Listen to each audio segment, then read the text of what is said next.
Alright, did I get all the key presses right? Yeah, holy shit.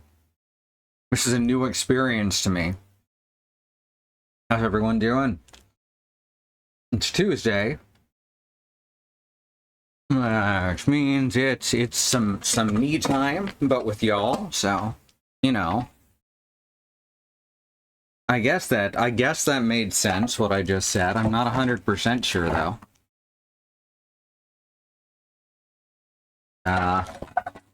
Coming up towards the last part of the month. I've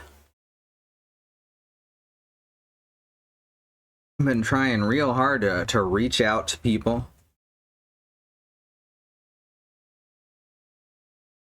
There we go. We're gonna play Phoenix Wright. Let me press some buttons here. Okay, that'll make me freeze up for a sec. There we go. All fixed.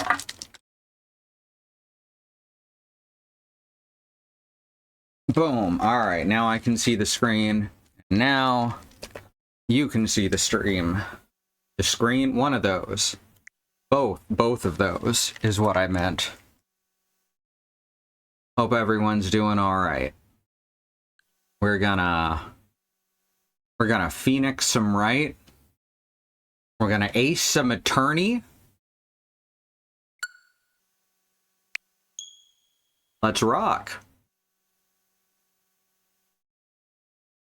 It does still feel kind of weird going back to this after not playing these for like 7 or 8 years. So it's a good kind of funny. These games are nice for me.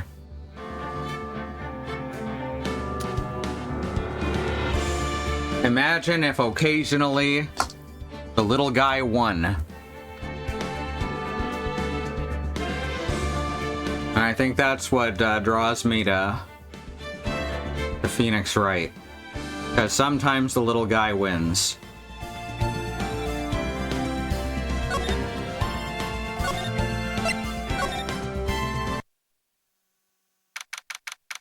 December 30, 9:41 a.m. District Court, Defendant Lobby number 5. Good morning, Max. Oh, yeah. Good morning, sweeties. You don't seem like your usual sparkling self today. I'm always like this before I go in front of an audience. I'm working up to it. Tee-hee. Yeah, thought so. Don't get nervous, Maxie. Here, have a glass of milk. Regina! How fabulous! My sweetie pie princess! You came to watch my performance today. Of course I did. Mo told me that I should come and watch this. Mo said that? So what kind of performance will you put on today? Let me guess, you'll fly at the end. Ah. It's not that kind of show, isn't that right, my sweeties? Huh? I think my sweetie pie princess doesn't... Yeah, she doesn't seem to realize what's going on or even where she is. Now, I'm still curious if that's completely a front. Or if, like, she actually is in shock still. Wow, Max, it looks like it's time to raise the curtain. I'll see you later. Today, I'm just a member of the audience. Fabulous. Enjoy yourself out there. Good luck, Max. You're the best. There's still so many people this could be is the thing. I really like what a good job they're doing at stringing us along. Regina's different, don't you think, Nick? Top of the morning to ya! Everybody, let's get ready to... Wait, that's the wrong voice. Everybody, let's get ready to get stuck in legal limbo! How low can you go? Mo? Top of the morning to ya, governor! Top of the morning. That's the ticket. Attacking the day starts with energy in the morning. Was he supposed to have an Irish accent? Because there was no clue of that before now. The early bird gets the worm, but then again, worms like higher brain function. Here, Max, I brought you a present. Have some milk. Is Max lactose intolerant? Oh my, thanks. So how are you today, right? Well, I've got the feeling that today I'm gonna be facing off against the real culprit. You mean Acro? Huh? You think he did it? Be careful. He's used to putting his life on the line, literally. He's got guts to spare. If all I've got to worry about is how thin the tightrope is, I'm used to it already. This means that I won't be able to press him like I can with other witnesses. What are you gonna do then, Nick? Well, I guess today we'll just have to do without our usual psychological warfare. Today we rely on evidence. It's the only way we'll get past Acro and to the truth. You're right. But it's gonna be tough. Anyway, I want you to make sure that Regina sees it all today. It is important. Then she'll finally have to deal with the reality of what happened to her father. Ah, so Mo also thinks she's in shock. I'm not sure this is the best way to bring her out of it, though, Mo. Do you have a license to practice clinical psychology?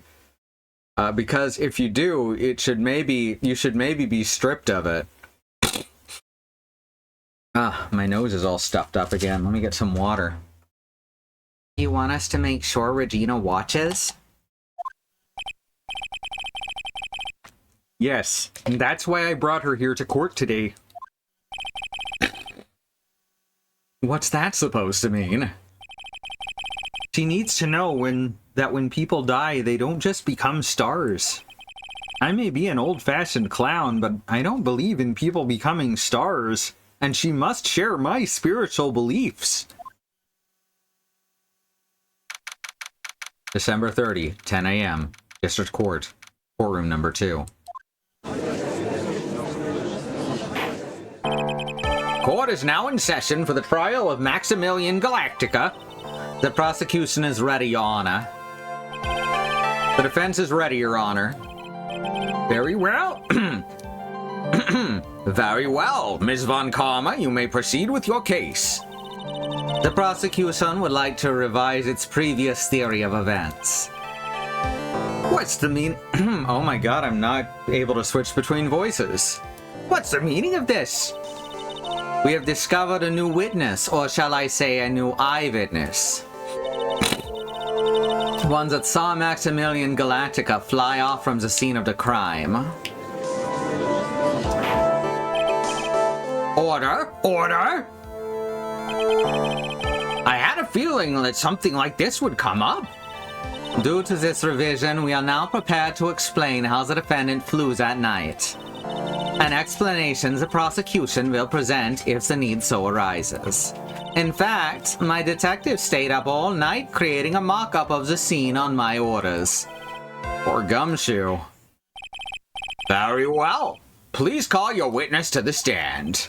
Time to get to work, or shall I say, time to walk the courtroom tightrope.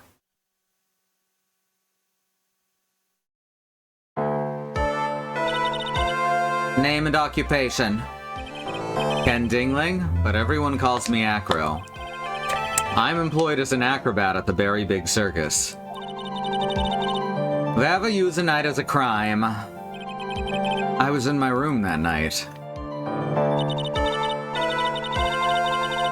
If you look at the map, you'll see the witness's room is near the crime. If you look at the map, you'll see the witness's room is near the crime scene. My room's on the 3rd floor. The crime scene's below my window.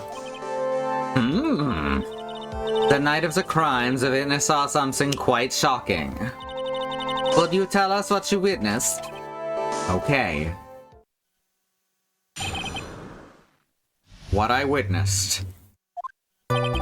It was just after 10 p.m. and I was resting in my bed. Around this time, I heard a thump noise from outside the window. You know who the shadow actually looks like is Count Bleck from Super Paper Mario? Then a few moments later, I saw someone flying right by my window. It was Max Galactica. I only saw him from behind, but that's who it looked like. To be honest, when I saw that, I thought I was dreaming. Alright, so we can't press. At least not much. This witness's testimony matches up exactly with that of the clown. If that's the case, there's very little the prosecution need add. All that's left is to explain how the defendant disappeared into the night sky. Into the sky that night? One of those. Aston, what's the matter? Do you want to come up here with me? He's being jealous because Risby's cuddling with his daddy. Before we get that far, I'd like to cross-examine the witness. A foolish choice by a foolish fool who wishes to feel the foolish sadness of a sad fool. A man must know the proper timing for things, Mr. Phoenix Wright. Just like your old friend, Mr. Miles Edgeverse did. Mr. Wright, do you have a problem with the witness's testimony? In the words of Ms. Von Karma, may I quote yesterday's proceedings? There's no way that actually happened. Very well. You may proceed with your cross-examination. Alright, here we go. What I witnessed. It was just after 10 p.m. and I was resting in my bed. Alright, we gotta look over the evidence as we go, since we can't press. Let's see what happens if we press. You said that you were resting in bed. One would thus assume you turned the lights off in your room, correct? That's correct. But there are safety lights around the outside of the lodging house. It's so bright, sometimes it can make it hard to sleep. If that's the case, wouldn't it be a good idea to close some curtains?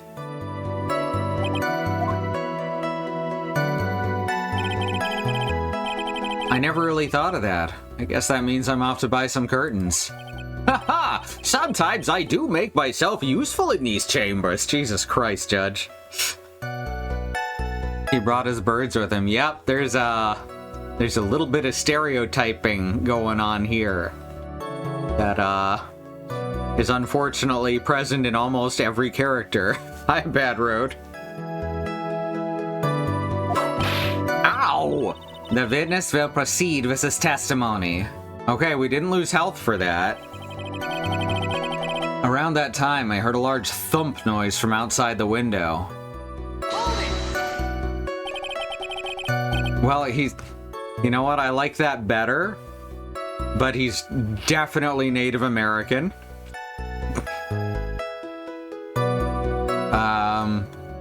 There's, of course, he's communing with nature. He's got the big chiseled jaw.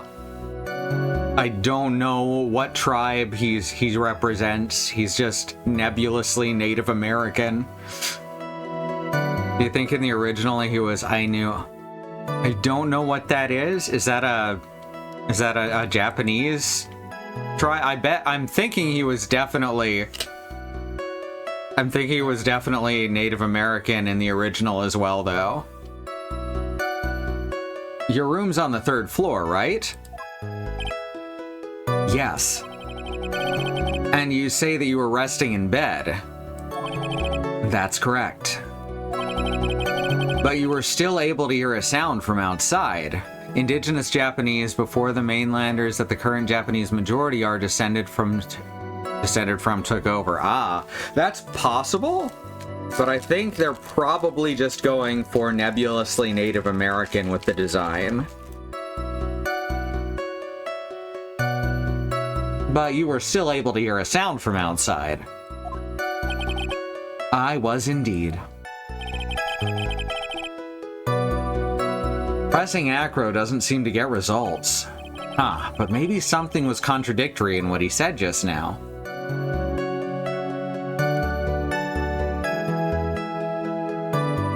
I don't remember what he said just now. I'm waiting for my attention pill to kick in.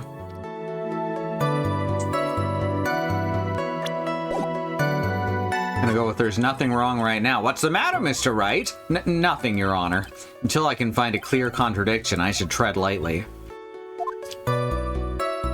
Let me, whoops, that's not what I meant to do. Are you sure it was a human being? Gaston. Hey, you got a potty? You don't? Okay. Are you sure it was a human being? It could have been a mannequin, or perhaps a large action figure. Well, setting aside the possibility of a mannequin, an action figure's plausible. You have no need to mince words with Mr. Phoenix Wright. Testify to the truth and only the truth, just as if we was there with you that night. I believe it was a human. Damn, I just strengthened his testimony. Wonder if Acro's statement jives with the facts. Can't find one there. Nothing, Your Honor.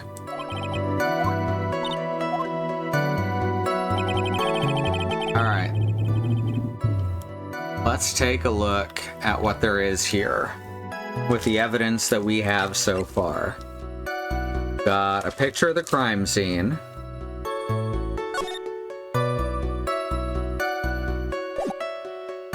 That corroborates the loud thump.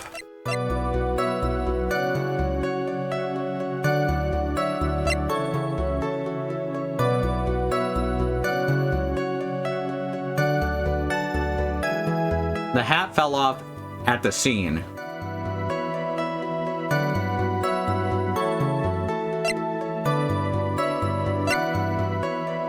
I kind of want to say, oh, he was wearing the hat, and then I present the hat that had fallen off. Like, that sounds plausible, right? This would be the place to press him for that in any case. The light in your room was turned off then, right? That's true, I was going to bed after all. So with the lights off, you were still able to clearly see a human fly by your window. We've already been over this. The safety lights lit things up enough for me to see. But honestly, there was only enough light for me to see the silhouette outside my window. It was the person's back, so I couldn't see the white roses on the front. Did you see any of the other symbols? I clearly saw the silk hat, as well as the cloak wrapped around his body. I'm convinced that the person I saw was Max Galactica. The more I press him, the less results I seem to get. Maybe there was something fishy with this latest bit of testimony. Let's give it a go. There's a huge contradiction with the testimony that was just given. If there's a contradiction, then prove it with evidence. She's right. Let's see some evidence. Do you have any evidence to support your claim of a contradiction? You claim to have seen the exact same thing Mo saw that night. Do you stand by that? What do you mean? The silk hat. What about the silk hat? I saw it on Max's head as he flew by my window. Well, you should have tried looking down out of your window that night. That would have been quite difficult considering the state I'm in. Just looking outside the window was a tough enough challenge for me. That's a shame, because you would have noticed the silk hat found at the scene. That's the ringmaster's hat, right? Afraid not. No matter how you look at it, this is Max's silk hat. There must have been some magic in that old silk hat they found. Oh no, did it bring the ringmaster? Did it kill the ringmaster when it fell off his head? Do you think he was a snowman? That means Max killed him because he stole his hat. Man, he had something to hold over his head, as it were. Where are you going with this, Mr. Wright? Are you saying that Max has 2 silk hats? No. This is a handmade, one-of-a-kind model made only for Maximilian Galactica. Which means, Acro, that you've been fibbing on the stand. Order! Order! As always, it looks like someone has just had to open their mouth before thinking. Are you okay, Nick? Well, I opened my big mouth, and now I have to back it up. How about it, Mr. Wright? What would cause this witness to commit perjury in the court today? He has a grudge against Max. Perhaps it's because Acro has a grudge against the defendant, which is why he's trying to frame Max. Ow! Why me? What'd I do? Never get your fat head in the way of a bit bent on finding justice. Mr. Phoenix Wright, I have no interest in your silly little theories. He has a grudge against the defendant, huh? You wouldn't happen to have proof of that. Well, that's the thing. Dang it. Mr. Wright, thanks to you, I got my head lashed by Ms. Von Karma's whip. I don't like getting hit for nothing, so how about you answer with an explanation? Are you okay, Nick? Well, I opened my big mouth and now... Why is it this... Oh, okay. It rewound. But we know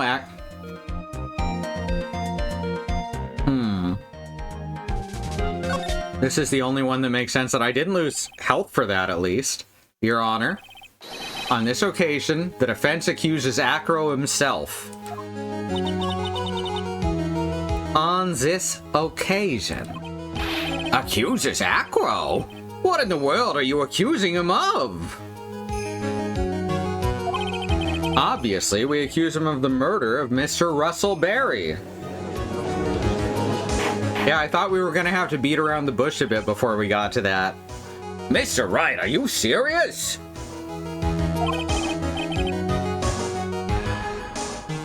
Deadly serious, Your Honor. I think your trips to the circus have served you well. You seem to have learned how to try and grab at an audience's hearts and minds.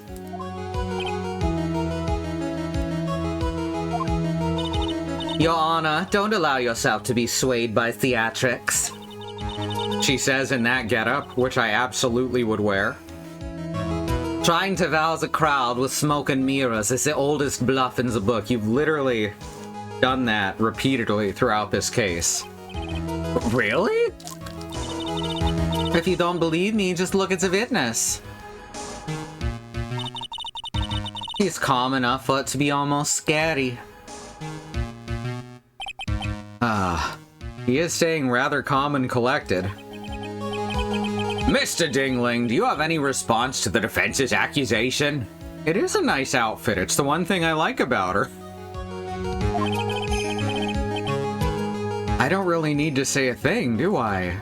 What do you mean? Everyone, take a good look at me. I can't even stand up by myself, let alone leave the lodging house. That's true. I understand that Mr. Wright's just trying to help his client. But to do this by accusing me of a murder of all things. See? Even a sliver of common sense makes it clear the accusation is ludicrous. She's right. Way to pick on the disabled, you heartless, cruel man. I don't need your help. Phoenix is a poopy head. You see that, Mr. Phoenix, right? If you're trying to drum up support from the peanut gallery, that's how you do it. I think that's enough of this little game. I've got a doctor's note to confirm that Acro is unable to stand under his own power. Maybe the defense is planning on making a claim to counter this as well. I can hear the defense now. Acro had an accomplice. What do you say about this, Mr. Wright? I mean, he would have to, right?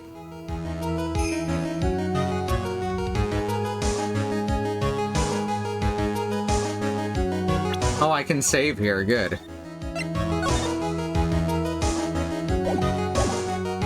But we can't necessarily prove who his accomplice was right off the bat.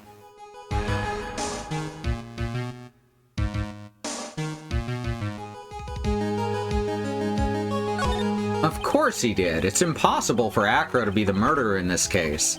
If that's the case, then it's natural for one to consider possible accomplices. You don't say. Not good, not good. This is not going to end well. Don't tell me you think you're going to get off easy. What? You must not have heard that sound just now. Maybe I wasn't clear enough. The sound of you falling into your own trap can be hard to notice sometimes. Mr. Wright? It seems as if you won't be stopping at Acro, but will be making other accusations. If Acro did not have an accomplice, things are not looking good for you. I understand, Your Honor. Gulp. Very well, let's continue. Who, perchance, would happen to be Acro's accomplice?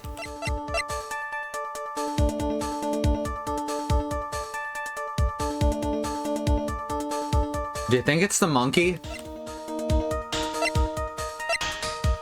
Do you think it's the monkey? Because that's ridiculous. Oh, there's so many people we could accuse, and they would all be terrible. We got a doctor's note saying he can't climb a rope. Hey, just because it's legal under the ADA does not mean it's morally okay.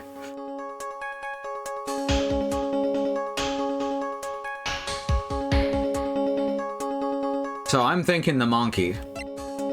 Let's do it. Let's accuse a monkey. You don't say. Uh-oh. This is suddenly looking very, very bad. Don't tell me you think you're getting to get off easy. What? Oh, did you hear that? Hear what?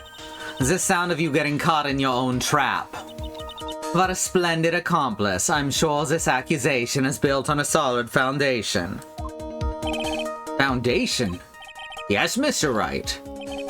Do you have any proof that the person you've accused was indeed an accomplice? Do I?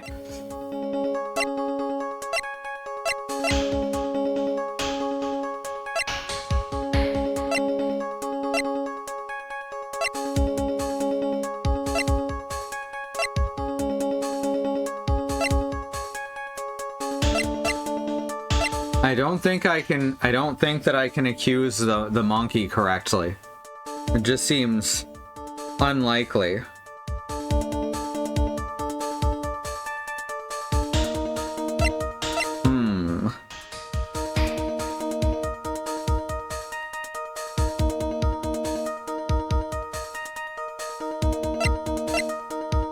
Blunt force trauma to the back of the head. 20-pound box. Shaker of pepper.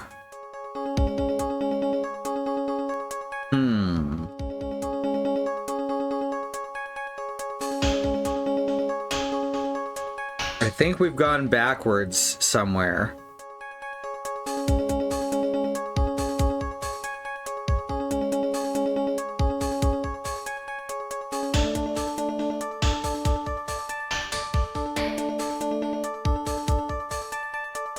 So I think I was supposed to say he didn't have... Thank you, Battered. I think I was supposed to say that he didn't have an accomplice, because the dialogue it's giving me is very definitely generic, which means they didn't write it for everyone, which means this is incorrect. Let's present the pepper, though. Mr. Wright. Yes, Your Honor? This piece of evidence is lacking in persuasive power. You didn't miss that sound, did you, Mr. Wright? You know, the sound of you receiving a penalty. Ah! What are you doing, Nick?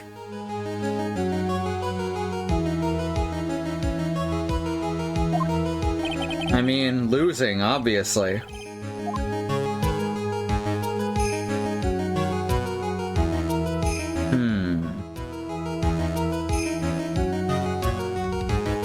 Wait a second.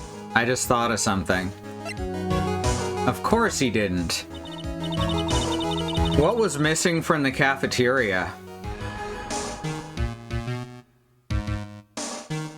What was missing from the cafeteria that would make a loud thud if it hit someone in the head from 3 stories up? Now then, this must be when we get to hear... Hi, Willow. When we get to hear the name of the mystery accomplice. Not this time, Von Karma. What? You're not gonna sucker me into this one. What are you blabbering about, Mr. Wright? There was no accomplice. Yeah, and showed Max's profile when it floated up. You're right. That's even more so. And it had the hat on. Oh, this just all fits together, huh? There was no accomplice. Acro planned and committed this murder all by himself.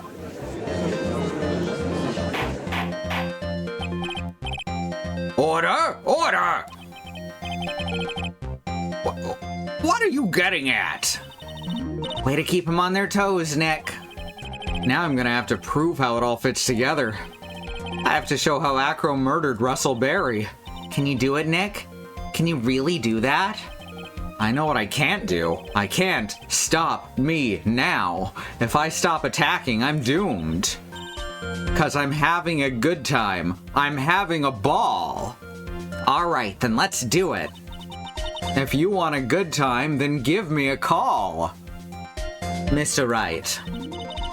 If this witness is the killer, then his eyewitness account is all lies, right? Mr. Wright, I'd like you to clear something up for me. When the crime was committed, exactly where was Mr. Dingling? I mean, he was in his room, right? On the 3rd floor. He was obviously here the entire time.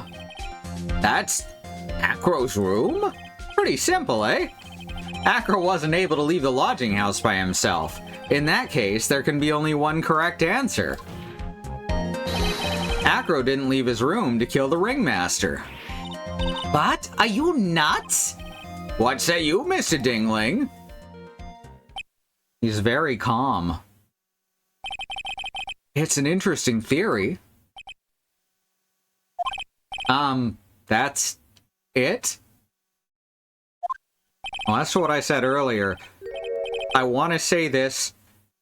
The stereotypes are a lot less negative than they are around a lot of characters, but positive stereotypes are still harmful. Because I know that sometime 10 years down the line, someone's gonna say that in the empty YouTube comments. Considering what you proposed is impossible, yes, that's it. He's doing a great Snow White impression.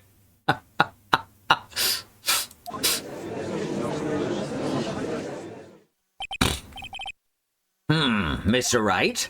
Yes, Your Honor. As the witness has stated, your assertion is impossible. As he's in a wheelchair, there's no way he could go to the scene or be the killer. You've got a point. It seems you've forgotten once again, Mr. Phoenix Wright. The defendant was clearly spotted at the scene of the crime. It's true. No, in fact, we have very specifically shown that he was not seen clearly by anyone. Mo said that he saw Max, didn't he?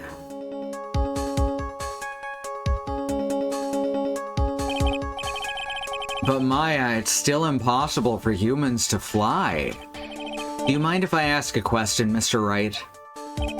What is it? I understand some of your logic. However, how did you think that I killed him? If I can't leave my room, I obviously couldn't wear Max's costume. How did he do it? That's the next course of this legal buffet. Did you really just say that's the next course of this legal buffet? Nick. Nick. You do you, bud. You're great. Be careful, Nick. If you mess up here... She's right. I can't mess up here. I've got to give this one some serious thought. I'm sure that Acro killed the ringmaster, and he did it while he was in his room, no doubt about it. Time to enlighten us as to how Mr. Dingling committed the crime, Mr. Wright. Oh, I'll show you evidence. I'm going to present some evidence. So what did Mr. Dingling use to commit the crime of murder against Russell Berry?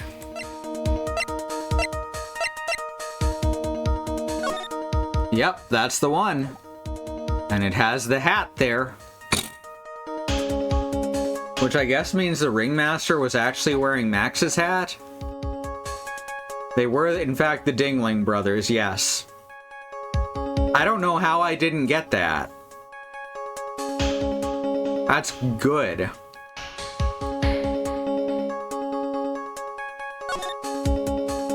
Alright, let's go. What's that? A picture? It is indeed. The problem is with the item that's shown in the picture. You know, that thing the pictures are for. The bust? It's quite a large bust. And because it's life-size, it's also... Oh, wait. It's quite a large bust. Me too. And because it's life-sized, it's also very, very heavy. Yeah, sometimes. Heavy? Heavy enough to guarantee certain death. Especially if it was dropped from a third-story window. Ah! Ooh, that's the most phased we've seen him. Money the Monkey's still gonna come into this, right? See, this is how Acro was able to kill the ringmaster. with the force of gravity and Maximilian Galactica's ample bust. You know, I was wondering when they'd get there. Good job, Phoenix. You did it, buddy.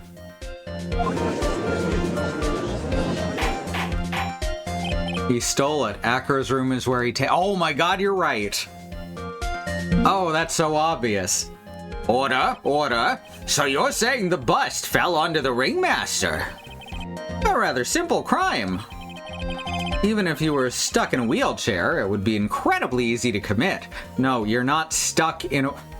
You're not stuck in a wheelchair. The wheelchair helps you not be stuck. That's what a wheelchair does. How could you possibly wheel a wheelchair with something so heavy? It's impossible. Okay, it's 20 pounds. I weigh 220 pounds, and I'm pretty tall. You can wheel 20 pounds in a wheelchair. It's not that difficult. Or was the box what was 20 pounds? The bust is probably heavier, but even so, no, wheels are good at moving heavy shit. That's why they were invented. Also, Acro's a trapeze artist. His arms are jacked. Very true. And you saw all the fucking weights in his room and everything. Well, Acro's an acrobat. Oh, what was the game about the acrobatic bat on the Super Nintendo? Arrow the Acrobat. So pretty close there. I never played it, but it does actually look like pretty fun. Maybe I'll give it a try. You should have more than enough upper body strength to carry something like the bust. Mr. Dingling, how do you respond to these charges? Well, Acro's at a loss for words. It's not in fact fun? Dang. The character design is super cute. By people who owned it when it was new, oh no. So even the nostalgia's not getting through that one, huh? He should be. He knows what I'm getting. He knows that I'm getting close to the truth. Well, Acro, you can't run. Ow! I'd watch what you say if I were you, Mr. Phoenix Wright. What? I'd have to actually say it to watch what I say. Your Honor, the physical health of the witness is material to this case. I demand that we get proper testimony from the witness himself. Testimony, you say? On karma? She's just using this testimony as a rouse to stall for I almost said to stall for crime. To stall for time. Looks like it had a lot of potential, yeah. Yeah, I don't know. I assume that's supposed to say ruse. But I think ruse doesn't have an O in it. Is this in fact a clever ruse? The weaknesses seem to be level design and enemy design. Ouch. Ruse does not have an O in it. Okay. Good. I read rouse, and then I was like, wait, that's not the word that goes there. And then I was like, wait, I'm dyslexic. And then I read it over about 6 times, and then I was like, okay, they put the wrong word there. There is absolutely no need for such testing. The defense has its version of the murder. The prosecution has a right to respond. I mean, technically, we're the prosecution now, right? That's how it works. The defense's objection is overruled. Why can't he see things my way once in a while? Because you're not super rich, Phoenix. Mr. Dingling, I'm sorry, but we need you to testify about your physical condition. I mean, Phoenix has only overseen what? This is like his 7th case total?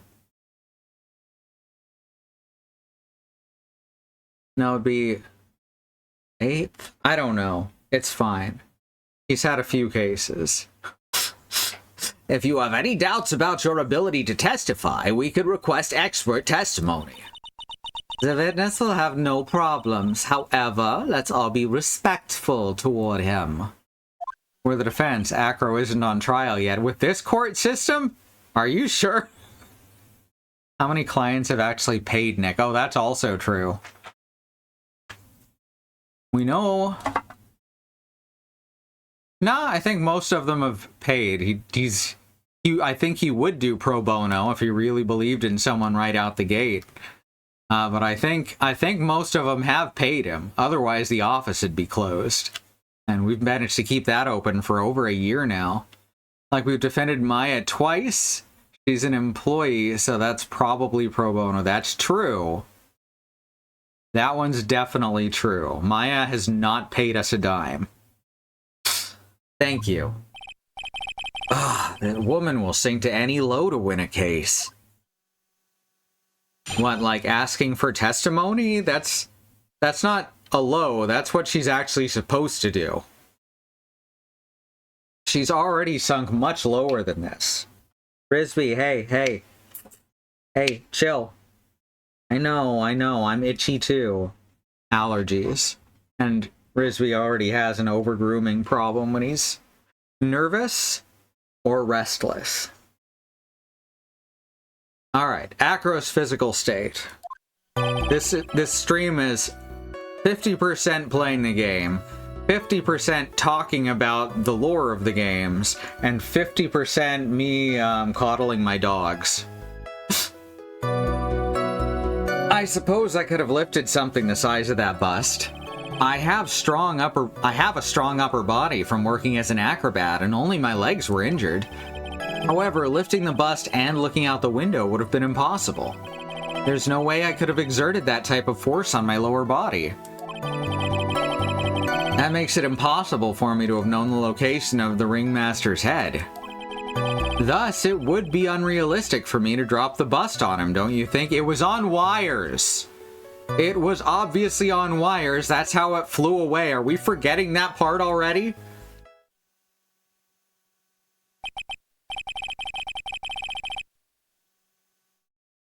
I have no doubts in regards to this witness's testimony. It was impossible for him to lift the bust and stick himself out far enough to look. Not to mention that he could not have known the location of the ringmaster's head. A single false step would have led to even more severe injuries. That's what I was thinking. What's your opinion on the matter, Mr. Wright? I'd still like to proceed with my cross-examination. He's simply stalling. It's shameful, really. Can't let her get to me. I've got to focus. Acro's physical state. I suppose I could have lifted something the size of that bust. He is a bust lifter, you know. Have you ever lifted up the bust before? No, I've never actually lifted it up with my own two hands. But I should get to it, don't you think? I can't let money outdo me on this. Money? That crazy monkey has lifted Max's bust before. Just haven't gotten to that part yet. Yeah, fair enough. Absolutely. Please continue with your testimony, Mr. Dingling. I have a strong upper body from working as an acrobat, and only my legs were injured. So, what have you been doing to keep in shape? Well, honestly, I've kind of given up on training. I don't have any plans to return to the trapeze or the tightrope. You don't say. But, no offense, I'm not worried about losing to you in a race or anything. Neither am I, Mr. Phoenix Wright. I wouldn't lose either, slowpoke. I mean, Nick. Why does she say that with such a... She looks so mad. Whoa, whoa, whoa. How did the discussion turn to me all of a sudden? And racing? I suppose you could say that I'm stronger than the average bear. Who isn't? Wait. However, lifting the bus and looking out of the window would have been impossible. And why is that? Because if I were to do that, I'd end up falling out the window myself. I still haven't gotten much feeling back in my legs yet. She is competitive, that's true. I feel like most people are weaker than the average bear? Nah. I have the strength of a bear, with the strength of 2 bears. So you couldn't have thrown that bust out of the window. There's no way I could have exerted that kind of force on my lower body. How long do you think your recovery will take? You have to remember that my nerves were severely damaged. I'm currently undergoing some extremely intensive rehabilitation, but it's still gonna take a while before I'm back to 100%. Let me remind you of another very important point.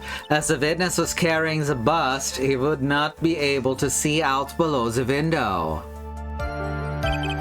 That makes it impossible for me to have known the location of the ringmaster's head. Really?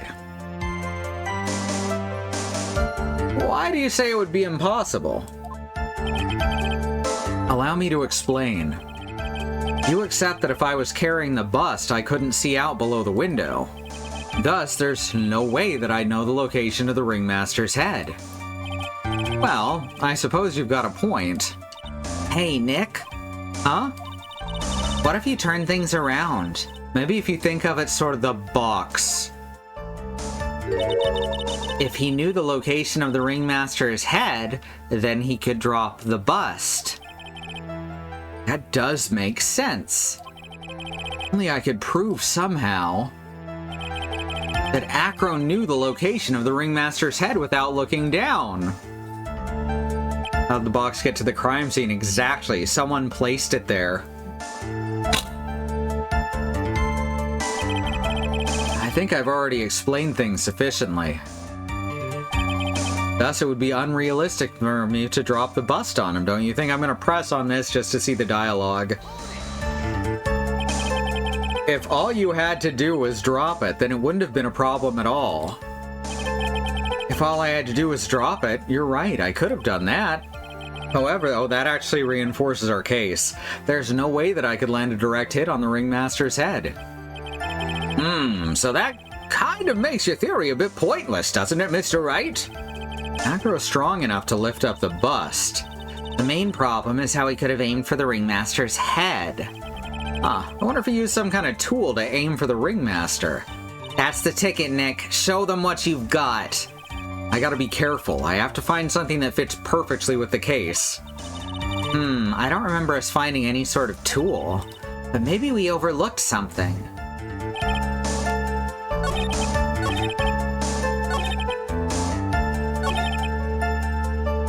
Alright. Present. I'm confident enough in this one, I'm not even gonna save. Plus, the worst that'll probably happen is we lose 2 health.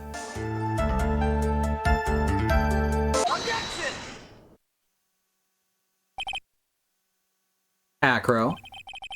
You didn't really need to lean out of the window, did you? What are you driving at, Mr. Wright?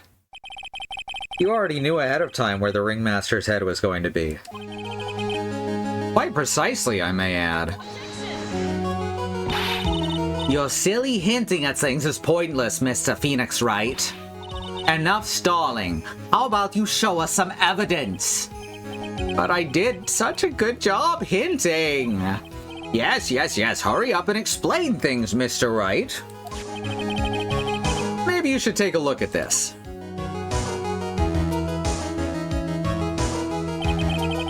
The key point here is the wooden box. The same wooden box that the victim was found... the same wooden box that the victim was found hunched over? The same. The question is, who placed the wooden box here? Ooh. When Ben and Co. saw the ringmaster, they didn't see him holding the box. Which means that this wooden box was already placed at the scene of the crime. I have to admit that your theory makes a lot of sense. Yeah, it does. The moment the bust came falling down was exactly the same moment that the ringmaster lifted up this wooden box. Which means that the answer to all these questions is now crystal clear. You mean, if the bust would have fallen upon the point marked out by the wooden box, there'd be no way that it could miss the head of the ringmaster. No. Von Karma, you're bad at this. Order, order, order! This is unbelievable! Finally, some of these loose ends are starting to tie themselves up. Now I just gotta keep going, and there's only one way to go from here. Forward! So the question I have is, who placed the wooden box at the scene? It was Mr. Dingling, of course. He connected it to a rope, and then all he had to do was lower it down. Ow! Allow me to whip some sense into you, Mr. Phoenix Wright. Ow, ow, ow. The ringmaster's head could have been anywhere when he lifted the box. That's why the box was so specially made. Specially made? Indeed. That's why it was so heavy, even though all that was in it was a pepper shaker.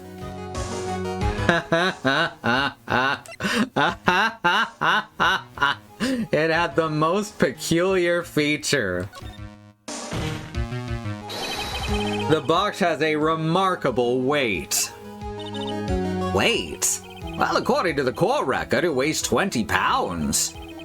Just to lift up this wooden box would have required... Oh, I see it. 20 pounds isn't actually that heavy. Let's pretend it's 20 kilograms. That's a bit heavier. I feel like most people are... don't accept that. Me either. How did the box get to the crime? Oh, I see. One would have to squat down, then lift it up with their body, wouldn't you say? Oh my god, since Regina's in shock. Did he trick her into helping him kill her father? And that's why Mo wants her to understand what happened? That's dark. Even for Phoenix Wright, that's dark. One would have to squat down, then lift it up with their body, wouldn't you say? That's exactly what I was trying to point out. The box is also a very large. The box also has carrying handles on either side, doesn't it? That's correct. To lift up the box, you'd have to squat down. Which means that no matter who you are, your head would be in approximately the same place.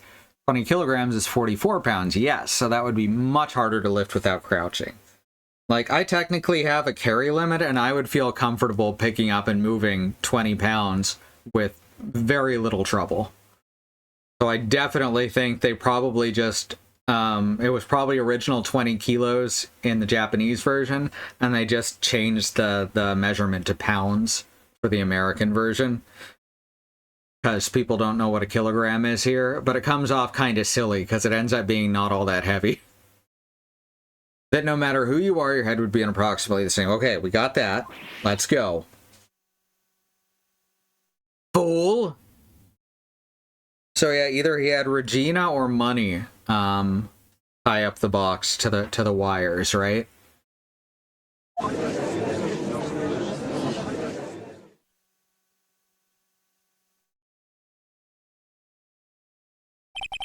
Does he even bother to listen to me anymore? I've heard what you've had to say. I must admit, I'm shocked at your imaginative skills.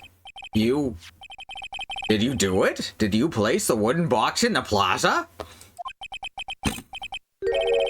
Mr. Wright may have a vivid imagination, but I could never have done what he's proposing. Oh, and I want to amend what I said a minute ago. I think at this point, most Americans understand metric, and it's a very limited few people trying to keep us on the modified imperial system here. What the fuck is a kilometer? The only thing that Americans will never understand is homo milk. My phone went off right as I said that, too. Mr. Wright may have a vivid imagination, but I could never have done what he's proposing. I don't think there's anywhere in the US, at least, that labels whole milk as homo milk. What? Mr. Wright, do you recall the original location of Max's bust? I mean, yeah, it was in the cafeteria. Of course I remember. It was on top of the table in the cafeteria. Then what happened to it? I'd like you to remember one important fact, Mr. Wright. I could not possibly leave the lodging house by myself. Oh, that means... You understand what I mean, don't you? May very well have been able to drop the bust from my room. However, how would I have gotten a bust from the cafeteria to my room? Okay, so here's where money comes in. Is money big enough to lift that bust? That ample bust? That big heavy bust? Maximilian Galactica's big heavy ample bust? You see, Mr. Phoenix Wright, explain that. Don't forget, you said there was no accomplice. Ugh! So yes, has to be money. Despite that I did present him earlier and got no response. Tell us exactly how the witness would have carried the bust from the cafeteria. Yep, we definitely have a problem here. This is no time to get perplexed. Let's save, haven't in a little while. I've got to get my wits about me and prove how things happened once and for all. All right, Mr. Wright, let's hear your explanation. How did the witness get the bust from the cafeteria back to his room? Via monkey.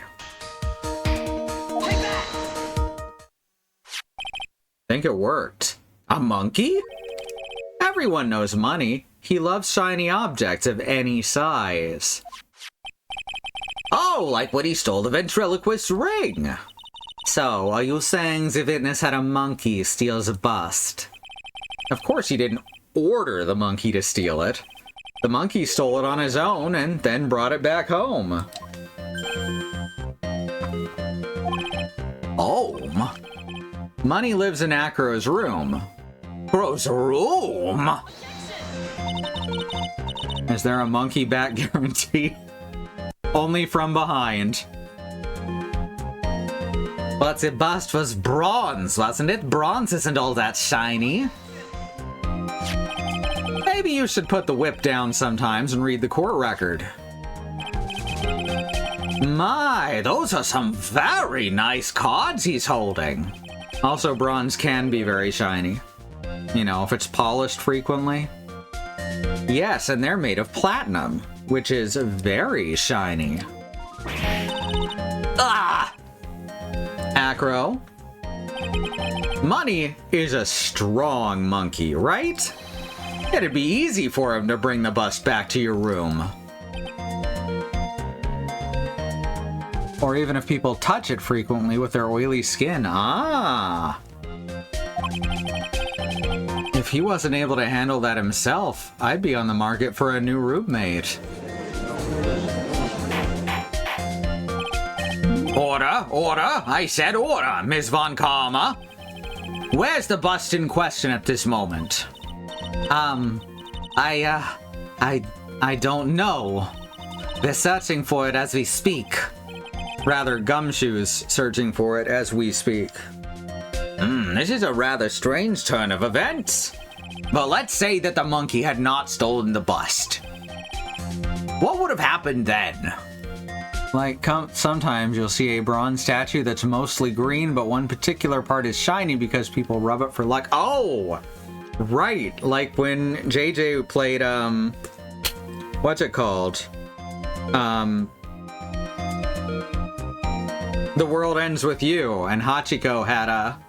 Well, the Hachiko statue was shiny because people would come up and pet it. What would have happened then? Well, in that event, something else would have been used as the murder weapon. Wait.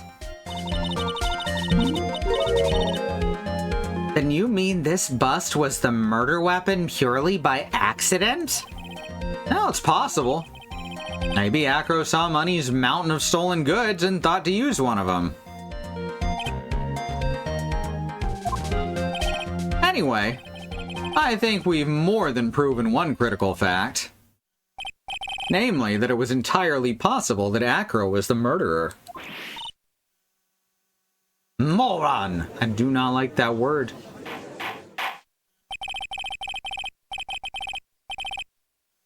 Mr. Wright's argument was so circular, I'm still a bit dizzy, however. His argument does hold water, there's no denying that. Don't seem so flamboozled. Yeah, I've never heard of flamboozled before. I guess it's a cross between flim-flam and bamboozling. Especially by this fraud of an attorney. Fraud? You've forgotten the absolute most important thing, Mr. Phoenix, right? But she's the flim-flam man. Either way, I like it, right? And what is that? You should know. You forgot that your fraud of a magical client was spotted at the scene of the crime. Ah, I haven't forgotten that, in fact. There's no reason to doubt the clown's testimony. That's true. How do you respond to that, Mr. Wright? With the bust. Nick, don't let her beat you now. I won't. This is my chance to turn this around. When the murder occurred, there was two people at the scene of the crime. One was the victim, Russellberry, and the other was the murderer himself. We already figured this out like an hour ago. I was thinking of the statue of Molly Malone in Dublin, aka the tart with the cart, and her shiny bust. Ah. Don't know that one, but I feel like I should look into it.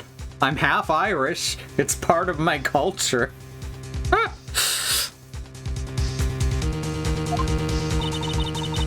Answer this and only this, Mr. Phoenix Wright. Who was the murderer the clown saw? Again, we figured this out like an hour ago, Ms. Von Karma. Take that! What's this supposed to mean? Yes, what is that supposed to mean? You mind did I hit the wrong thing? Do you mind explaining that to me as well? You're getting barraged with questions, Nick. Why is that? Because you're on the wrong trap. Wait, I thought I showed the right item. Oh.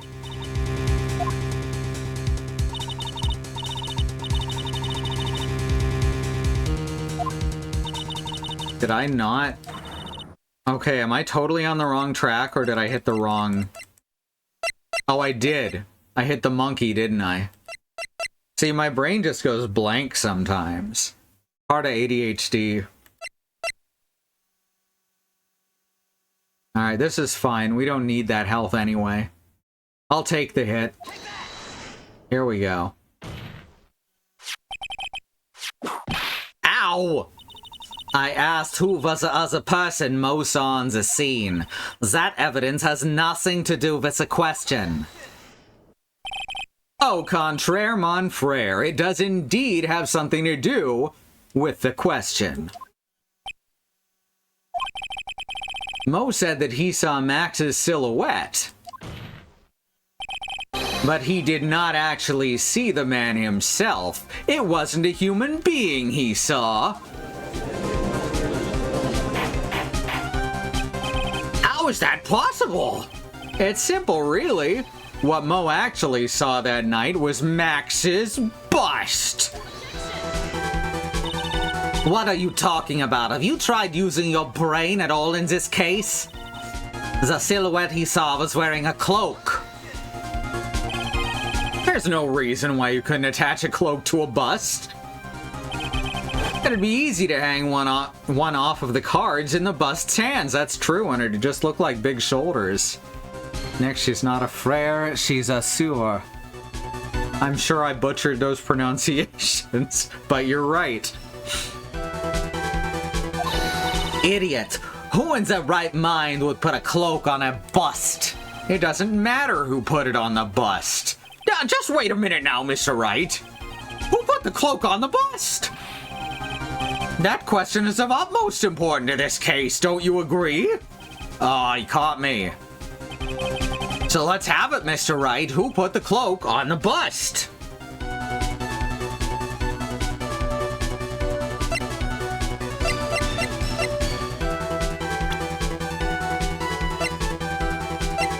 Wasn't Max, wasn't Ben, wasn't Regina, couldn't have been Acro or Bat, wouldn't have been Mo. The only person I can think of who could have done this is literally Russell Berry, who took the cloak when he left the room, right?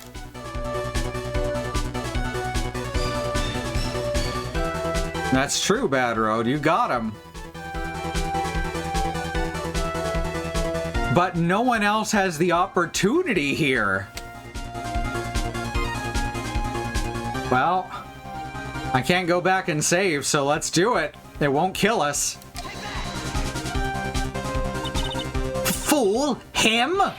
You're saying it was the victim himself? Russell Berry? That's what I'm saying. I mean, the victim himself played the cloak on the bust? Place the cloak isn't really the right way of putting it. Then what would be the right way of putting it, Mr. Wright?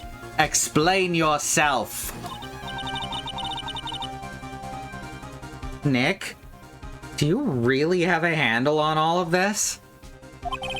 I'm fine, Maya. I'm finally putting all the pieces together.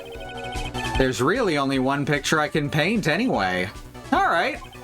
So you want to know what really happened that night? Let's step back in time. Yeah, I don't know what Russell and Regina have to do with the berry pun. Because the circus is the Berry Big Circus. But I don't get how you combine Berry with their first names and get something funny. That one's actually been stumping me a bit too. Alright, I better save here because that one was pure luck. By pure luck, I mean, okay. Phoenix apparently has more of a handle on this than even I do. Acro used a rope to lower the wooden box onto the scene. Then he attached that rope to the bust and dangled the bust out of his bedroom window directly above the wooden box. At the same time, the ringmaster told Max to wait in his room and went to the scene. Of course, at the time, the ringmaster was wearing Max's costume. Perhaps he didn't want anyone to recognize him that night. But just as he feared, he was spotted at the entrance of the lodging house by none other than a ventriloquist and his puppet, Ben and Trilo. When the ringmaster arrived at the scene, he bent over to lift the wooden box. And that's when Acro took his chance and released the rope. And the cloak caught on the cloak caught on the bust.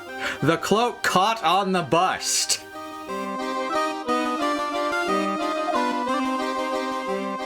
So that was just a stroke of luck. Now this is when the magic happens. Hat falls off. At the very instant that the bust hit the victim,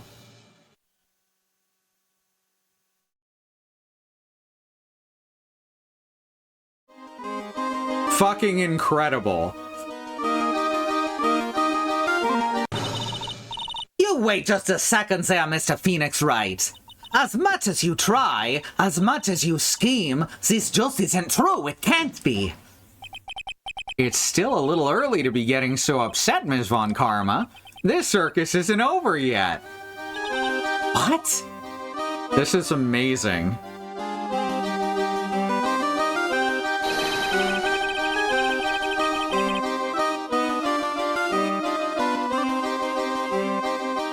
This is incredible. I can't tell if we're building a very good case against Acro or just reasonable doubt on the case against Max. Who knows? I don't feel like we're built. Yes. Oh my god. Fuck. I am floored. This is honestly incredible. The impact of the bust on the victim threw the cloak up, which snagged onto the bust. That impact also caused a certain sound a certain witness heard, prompting him to take a look. That witness was, of course, Lawrence Mo Curls, the clown. When Mo looked out his window, the cloak had already snagged on the bust. Now, having completed the crime, Acro naturally went about pulling up the murder weapon. Of course, he had no idea that Mo saw the bust being raised with the cloak dangling on it, primarily because in his wheelchair he couldn't see out his window. So he just kept pulling the bust up. Amazing. Fucking amazing. And that is how the magical murderer disappearing into the sky came to be.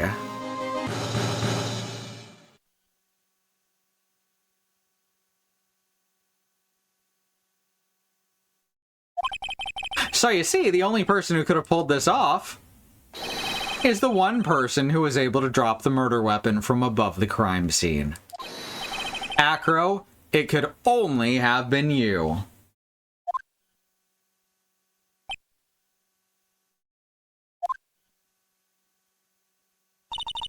Acro's been playing mind games with all of us.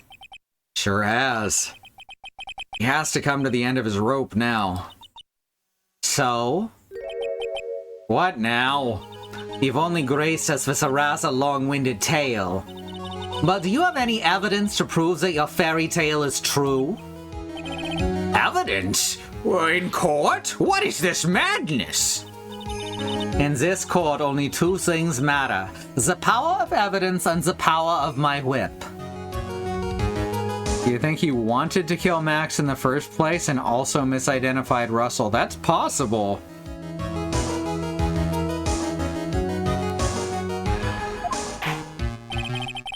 Don't forget the power of my gavel as well. Mr. Wright, the prosecution brings up a good point. Can we see some evidence? Nick, they say they want evidence. I just explained how there can only be one possible murder weapon. We saw the hat fall off during the explanation too, right? Does the law matter in this court? Never, not once. But there's still something unusual about Mo's eyewitness account. Unusual? A contradiction, actually. Okay then, use that and get out of this jam. That's enough talking amongst yourselves. Proceed, Mr. Wright.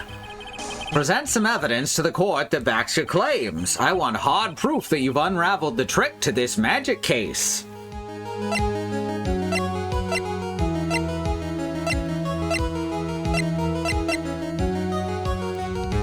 Here's our contradiction.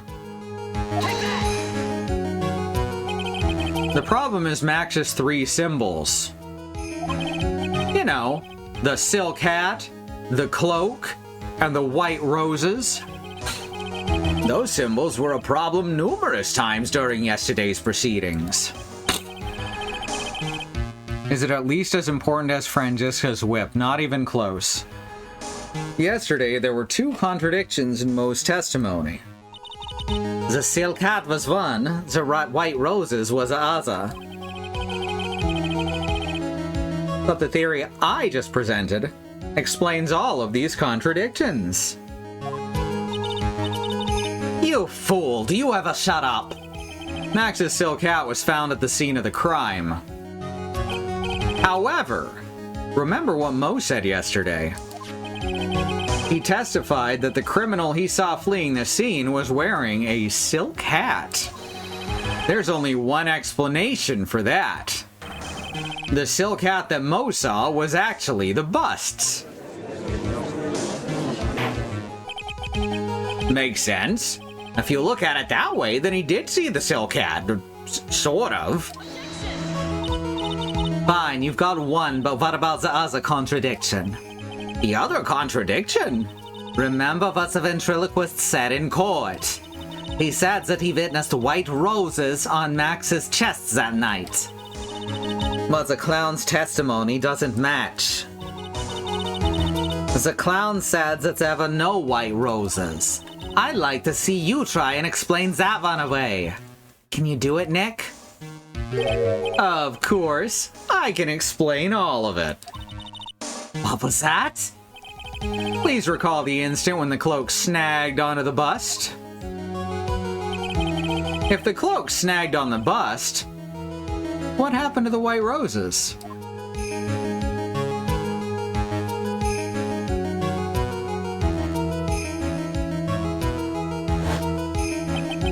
Do you get it yet? If the cloak got snagged on the front of the bust, it means that the white roses would end up on the back. Ah! Which explains why Mo didn't see them.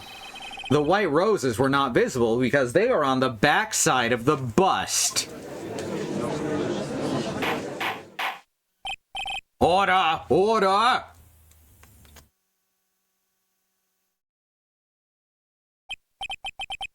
This is quite the shocking state of affairs. Mr. Wright's theory still sounds a bit absurd to me.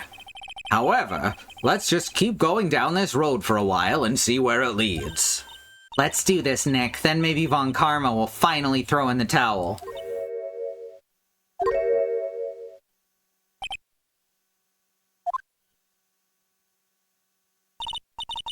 Well, so much for that theory. Mr. Wright, do you mind? What is it? You took the time to research our circus, didn't you? Well, yes, I did. Is there something making you think that I didn't?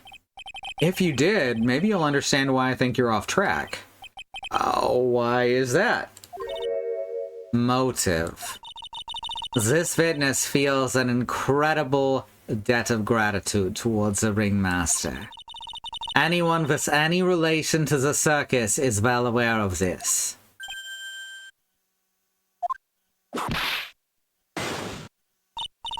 Thus, there's absolutely no way someone like this would kill the ringmaster. Yeah, everyone hates Max. Your Honor, I'd like you to hear Acro's story. Learn about his relationship with the ringmaster and his life up until now. What do we do? There's no doubting that Acro deeply respected the ringmaster. Acro's motive. It seems that this case isn't over yet.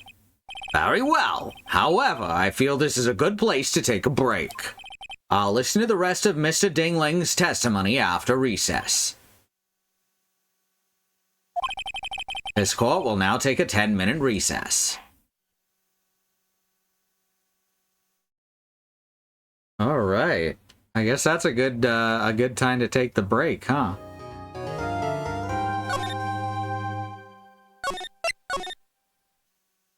All right. So let me hit some buttons. Here we go. I want y'all to remember that there is a civil rights movement happening around the country and the wider world. Black Americans, people of color, are fighting for things that should never have to be fought for. Things like equal rights, equal treatment under the law, and not be attacked, terrorized, and even murdered by the police. We have listed here some ways that you can help, including the Bail Fund Network to help keep protesters out of jail, the Okra Project and the Black Trans Travel Fund to help Black, trans, and non-binary people with food, supplies, and travel out of dangerous situations, and the Black Hills Legal Fund, the Lakota People's Fund to take back their land, the Six Grandfathers, which was stolen by white people, arbitrarily renamed to Mount Rushmore, and then had some white slave owners' faces carved into the side of it. Black Lives Matter, the lives of people of color matter, Indigenous lives and lands matter, Asian and Pacific Islander lives matter, and these are things we got to keep saying and pushing and fighting for, so the people all the way to the top not only understand and acknowledge them, but work to make them real, protected truths. Alright, gonna go to the break. It's gonna be about 5 minutes. I'll see you back here shortly.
All right, we're back.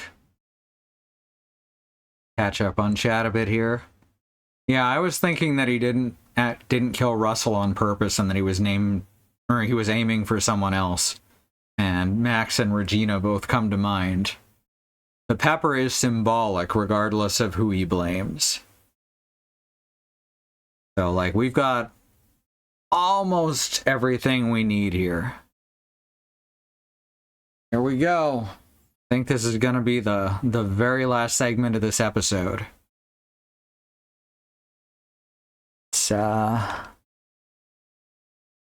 Let's rock. December 30, 2:17 p.m. District Court, Defendant Lobby, number 5. I can't believe it. Acro. It's pretty shocking, isn't it? It definitely is, and to think he was always the most straightforward of the group. Jeebus, am I that hated? Acro tried to pin the murder on you on purpose. He did? But I'm nothing but a little old nobody, you know? But you're not, which is kind of the reason why... Hey, pal! You're just gonna ignore me after I went all this trouble to bring you some evidence? Oh, there you go, Gaston. I think I startled Gaston by doing the gumshoe voice. Sorry, baby. The only one loud enough for him to hear. You gonna ignore me after I went to all this trouble to bring you some evidence? Oh, Detective Gumshoe. Ah, forget it. I'm going home. This guy deserves to be guilty anyway. Now, Detective, I'm sorry. Look, why don't you relax a little? You've got some really tasty milk. How about a card trick, Detective? Well, if you insist. Now, about that evidence you mentioned, what is it? There you go. Huh? This was yesterday in Acro's room. Yep, and I've included the forensic results. Take a look at it later. Won't Ms. Von Karma be mad that you're doing this? That's why this is all a secret. Huh?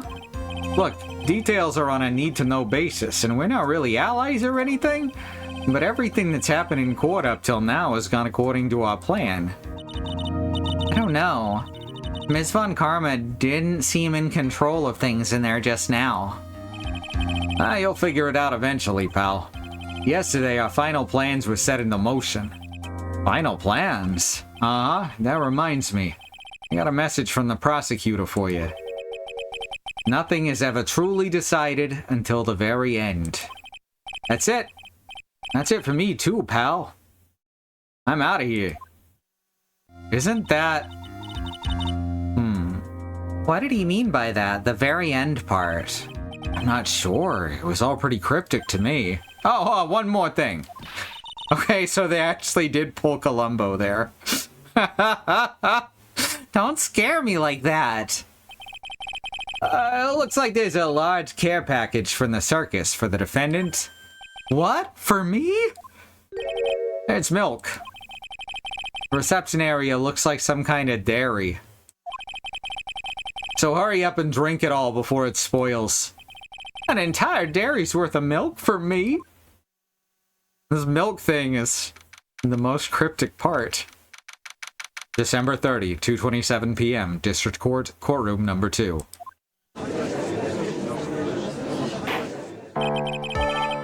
Court is now back in session. Ms. Von Karma, please continue from where you left off. I'd like to continue with Acro's testimony, starting with his relationship to the victim. I'd also like to get proof from the defense. Proof of what kind of motive Acro would have to commit this crime. Understood. Now, Mr. Dingaling. Where's my water? I know I had some water here. Wasn't that like a super popular mobile game for a while? Where's my water?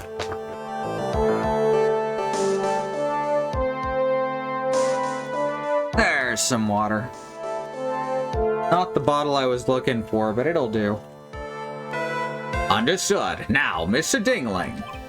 Yes, Your Honor. Please proceed with your testimony.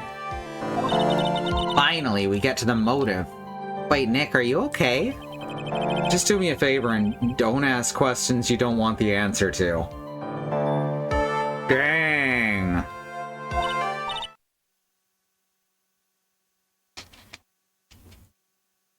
Gulp. About the Ringmaster. When we were little, we were abandoned by our parents. That's when the ringmaster of the Berry Big Circus, Russell Berry, took us in. This is gonna get even darker, isn't it? I became an acrobat at around 9 years old. I wanted to find a way to repay the ringmaster. That was my sole purpose in life. You're such a thoughtful young man. As you heard, the witness deeply respected the victim. I wonder how anyone would think that Acro would kill the man he held in such esteem. You're absolutely right. How could anyone think that, Mr. Wright? Which is why there's no real need for a cross-examination, is there? Actually, that's the question I'm trying to answer myself. Why would Acro kill the ringmaster? At least they weren't taken in by a vigilante dressed like a small flying animal, that's true. You know what? The fact that they're giving me this option is drawing me here. There's no need to cross-examine the witness. What's that? Why was the ringmaster murdered? There's no need to delve into that bit of testimony when I know the answer already. Mr. Wright, I'd like to ask you a question. Wow, I think I made the right choice there. Go ahead, Your Honor. I would just like to know, can you provide an explanation as to why Acro would want the ringmaster dead? Not one that I can particularly back. I'm gonna go with no again. They're giving me some interesting choices, and this one has a threat held over it. I'm not gonna fall into Franziska's trap. Nick? Yeah, I didn't even have to think about it. It was obvious from the start. Your Honor, the reason that Acro killed the ringmaster is something that can't be proven. What? It's because Acro has no reason to kill the ringmaster at all. Yep, here we go. Ow! Your foolish attempts to fool us like foolish fools is so foolhardily foolish. Because he wasn't trying to kill the ringmaster. Did you forget? You made an accusation against this witness, did you not? I believe it was, this is a real killer of Russell Berry Ringmaster. If you want to jump to the end of things, then yeah, that sounds about right. The end of things? Acro. So the thing that Gumshoe said was from the prosecution is something Edgeworth said. He wasn't delivering a message from Von Karma. Oh, that's good. Nothing's decided till the end. Acro, you didn't plan to kill the ringmaster at all, did you? The ringmaster wasn't your target that night. What did you just say? I'm saying that the target of this witness's murderous plot was not the ringmaster.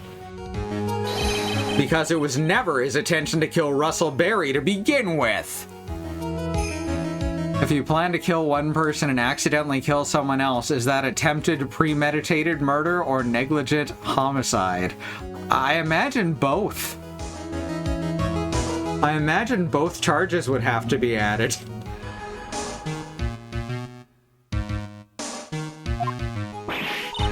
What?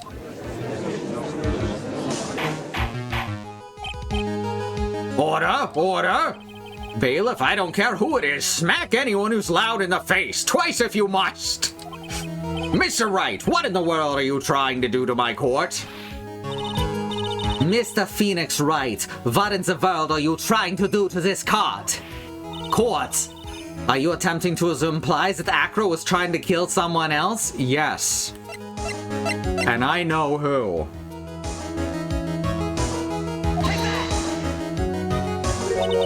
Regina Barry? This young girl is the ringmaster's daughter, correct? Acro, you were really aiming for her that night, weren't you? You don't need to answer that. It's a mean-spirited leading question. He could easily answer this question. If I'm wrong, all he has to say is you're wrong. That's it. That's it, huh, Mr. Phoenix Wright? Enough, Mr. Wright. Allow me to... Ow! The only thing allowed to interrupt me is death itself. Huh? And that goes for you too, Mr. Phoenix Wright. Show me evidence, now! I want to know why Acro would want to kill Regina Barry. Yes, me too. I demand to see some proof. Present evidence that proves Acro is out to kill this young girl, the note, of course.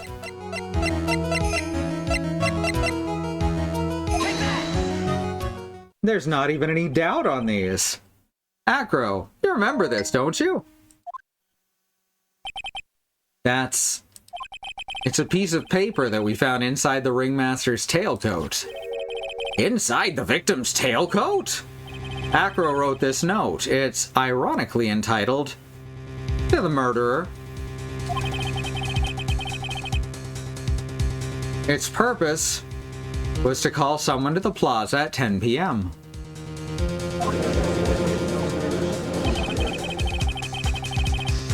So you're saying that he called Russell Barry with that note? Yes, but there's just one little problem. Problem? Acro did indeed place this note into someone's pocket. However, that someone was not the ringmaster. You mean it wasn't for... That's exactly what I mean. The person this note was intended for was none other than Regina Barry. Order! Order! Order! Mr. Wright, this little theory of yours... It's the truth, Your Honor. It isn't a theory. Simply put, Regina didn't think the note was meant for her. Which is why, the morning of the crime, she placed it on the cafeteria bulletin board. And that's when her father, the ringmaster, saw the note? That's correct. The ringmaster ended up in that plaza instead of Regina. And he was killed because of that mistake, instead of Regina. Sorry, I went a bit Shatner on that one. That's incredible! Like the original meaning of that word. It's not credible! Remember the testimony that Acro gave us earlier today? Lifting the bust and looking out of the window would have been impossible. There's no way I could have exerted that kind of force on my lower body. If I were to do that, I'd end up falling out the window myself. I was a little off on a couple of my earlier theories, but the fact that this game was able to throw me off like that, that's pretty impressive. Acro had no idea who it was that arrived in the plaza, because he couldn't look down out of his window to see who it actually was. Got it! I've got it! Acro thought it was Regina down in the plaza! And that's when he let the bust fly. Hey, Nick? Isn't Regina listening to all this from the audience? She is. Unfortunately, it's only gonna get harsher from here. I hope Regina can handle it. Acro wrote this note to Regina? Foolishly foolish fool, this foolishly foolish fool idea is the foolish tomfoolery. You're so foolish you've even made me sound like a foolhardy fool. Very well, Mr. Phoenix Wright. If you're so sure, then tell us about this line. I have conclusive evidence of what took place. Yeah? What about that line? Well, if the note was meant for Regina Barry, it would mean that this note is declaring that Regina Barry is a murderer. You just don't get it, do you? What? What did you just say? The ringmaster knew what the note meant, which is why he went to the plaza in place of his lovely daughter.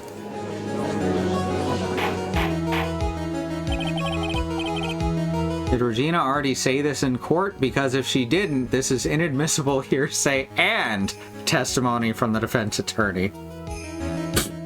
This isn't that kind of court. This is a kangaroo court. Hold it right there, Mr. Wright. What is this incident that is alluded to in the note?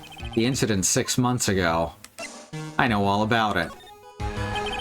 An incident occurred 6 months ago, and now I'm more than ready to show this court what happened at that time. Wait, are you sure that it relates to the present case? It does indeed, Your Honor. Everything in this case has its start in what happened 6 months ago. Really, Nick? I think so. Well then, if that's the case, hurry up and tell us about it. We need a courtroom visual novel starring kangaroos. I agree. I would play the hell out of that. I would stream that.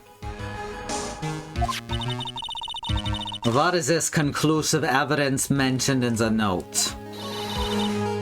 I know I'd certainly like to know what it is. It's the pepper bottle, right? If I can't answer that question, the judge is gonna think I'm bluffing. The pepper bottle that was inside of the box. The conclusive evidence. The conclusive evidence. I just showed the judge and I got confused. The conclusive evidence about the incident 6 months ago is actually the Dalek action figure, yes. Achoo! Achoo! Achoo! Achoo.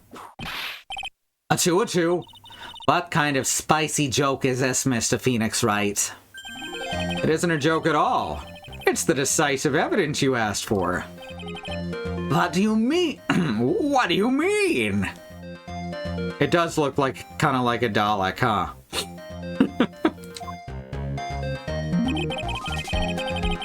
Recall that the victim was trying to take the wooden box away with him. He was doing so because this piece of decisive evidence is what was inside. Another unbelievable conclusion! Very well, Mr. Wright, so what exactly are you saying? Are you claiming Regina Barry killed someone with a small bottle of pepper? Taking the note into account, that's the only logical conclusion you can draw. Foolish fool who never tires of his own foolish ways. If you're so sure, Mr. Phoenix Wright, then answer this question. Who was Regina Barry's intended victim?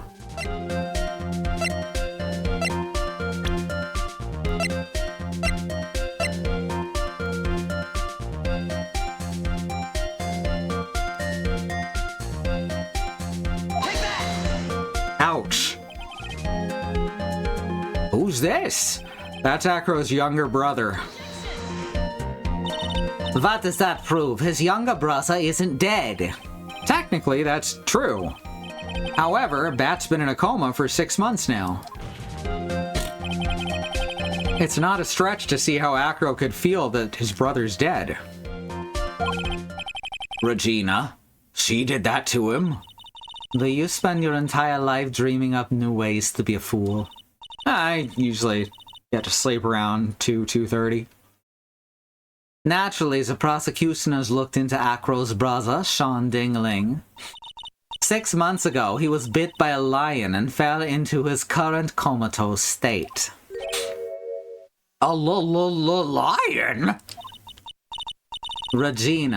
Ms. Regina Barry, is an animal tamer by trade. However, no tamed animal in that position is ever trained to attack another human. They wouldn't understand the command. Moreover, Ms. Regina could never do something like that. It's just not in her.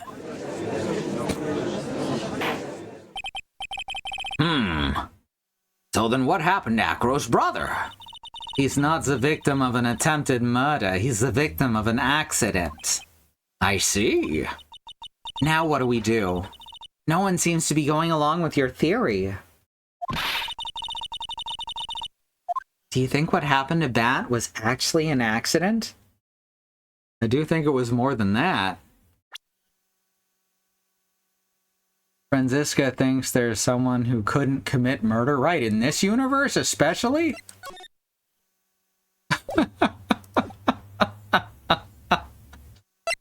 It was more than that. The lion biting Bat was no accident at all. What? You're such an amateur, Mr. Phoenix Wright. There's no way that Regina would ever incite a lion to attack another human being. She may not have incited the lion to attack another human being, but Regina is responsible for making the lion bite Acro's brother, Bat.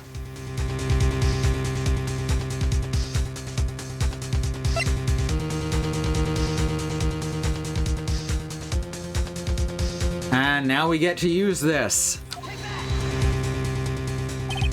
That's just a scarf, Acro.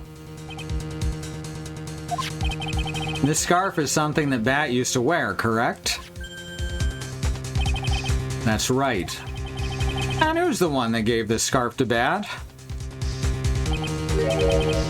Regina gave it to him. Regina? There's something more than just blood on his scarf. So I had most of the details right, but Regina's role in the current murder I had wrong. There's something more than just blood on this scarf, Your Honor. And what might that be? Pepper. And she is just... sees dying as someone going on to become a star one day. Pepper? Pepper. Regina gave this scarf to Bat right before the accident. And she covered it with as much pepper as she could.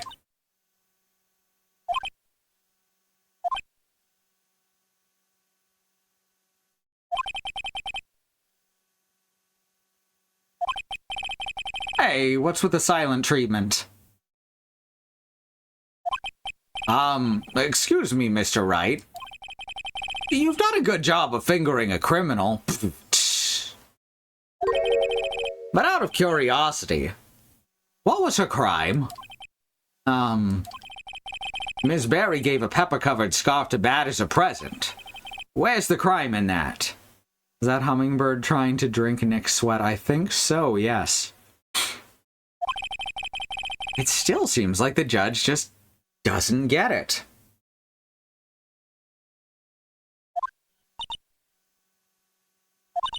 Mr. Phoenix writes, wasn't it said that the lion seemed to be smiling?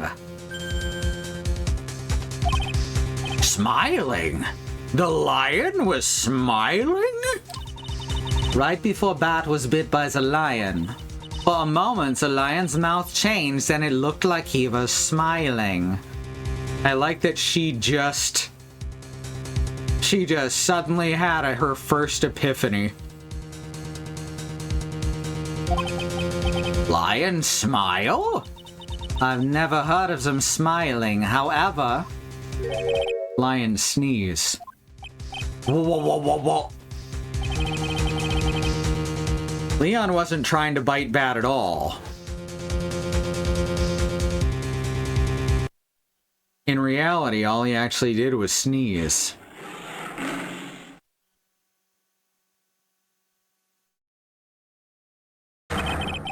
He sneezed because of all the pepper on the scarf. What? You fool!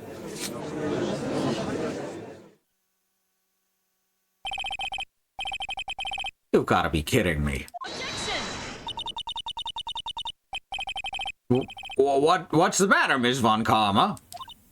I object for objection's sake? Mr. Phoenix Wright, this theory, you believe it?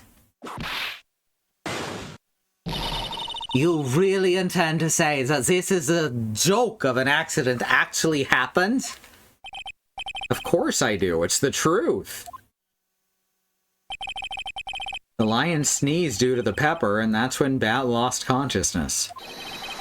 Acro nearly lost his brother due to this accident, or this joke, as you put it. Which is why he tried to get his revenge against Regina. You foolish idiot. Oh, it almost does seem like a terrible joke, doesn't it? Once again, I'm impressed by your imagination, Mr. Wright. To think that there's someone who treats this accident with the respect it deserves. Are you telling me that what I said was true? Acro? You don't mean, you can't mean, witness. Are you confirming the defense's claim? Mr. Wright, unfortunately, your imagination's not enough to find me guilty of murder. What do you mean by that? The pepper, the scarf, the lion. I see where you're going, but it's a bit hard to swallow. Not to mention the fact that there's an even bigger problem with your theory. What would that problem be? The same problem it's always been. Evidence. If I dropped Max's bust on top of the ringmaster, where's the evidence that proves that claim? You mean the conclusive evidence? The biggest problem is a murder weapon, or the lack thereof, to be more precise. The murder weapon. The bust that the defense claims was used.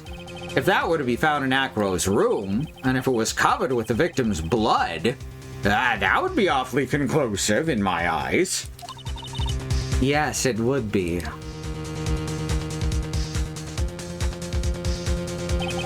The bust. Nick, you've got to do something. This is the last step. If I get this one right, the case is won. No, we got this.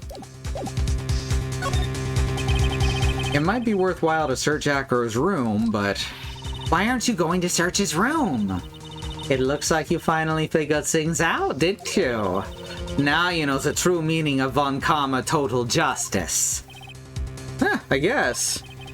I figured with you, that's the least I should expect. You leave no stone unturned. Ooh. Oh, yep, room's already been searched. Von Karma never leaves anything to chance. We already searched Acro's room yesterday. What did you find? There's no reason to even say it. If we found what you think we found in that room, Acro would not be here as a witness. But to put a point on it, Max's bust was not in the room. The murder weapon is still unaccounted for. You see, Mr. Wright? The bust wasn't in my room. Furthermore, Detective Dick Gumshoe executed the search by complete surprise, and we took Acro directly to the prosecutor's office after that. End of story. Just wait a second. Something's funny about all this. It looks like you lacked the final nail to put into my coffin. But, what about the scarf? What about the note? What about them, Mr. Wright? No offense, but the only evidence that's relevant here is that which pertains to the death of the ringmaster. You should know that by now. Ugh. Do something, Nick. Don't let this case slip away. The bust. Where is it now? Huh. Where's the bust? Right now. You're Phoenix Wright. You know where that bust is. I'm sure you do. You know, I've always wanted to say this. There's not even a single clue. How am I supposed to know where the bust is? It seems this case is coming to a close. The defense's counter-arguments look to have fallen short. Thank you for your support. I'm terribly sorry, Mr. Wright. I think that brings an end to the cross-examination of this witness. Objection. Or hold it. Hold it! Where is Max's bust? The defense needs time to prepare to present its case. Sorry, I'm a bit nervous and I just bit my tongue. What? We need time to do— Ow! Why are you the most surprised person here? She's your aide, isn't she? Do you really have a case to present, Mr. Wright? What? Are you— The rest is up to you, Nick. Good luck! Hey, what? You can't be serious! Acrobats always have their lives on the lines, don't they? That's how Acro's lived his life up till now. Now it's time for us to walk across our own tightrope. If we don't, we're certain to lose. Very well. The defense may proceed. He doesn't have a clue, and I don't think he'll be finding one anytime soon. Walking the tightrope of logic, there's no room for a false step. Why did Regina want Bat dead? Was she that tired of getting asked out? So, what happened there? She did not want to kill him. He teased her by throwing pepper at her and making her sneeze. So she was getting silly, petty revenge by giving him a scarf covered in pepper. And whether she meant for the lion to bite his head or not is still up in the air.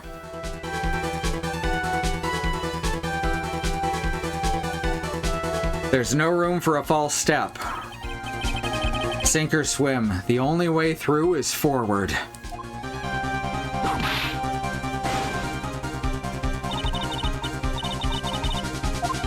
Yeah, Willow also says she don't think it was intentional.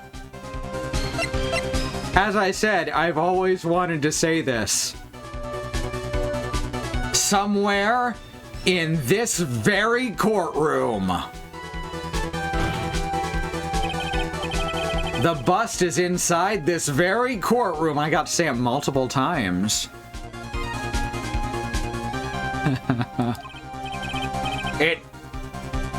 It's obviously where? Allow me to pinpoint the location of the bust once and for all. I mean, obviously.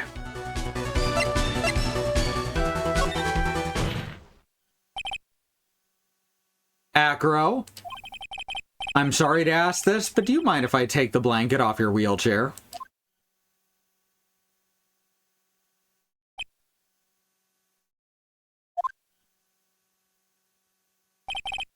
I'm sorry, I didn't quite hear you, Mr. Wright.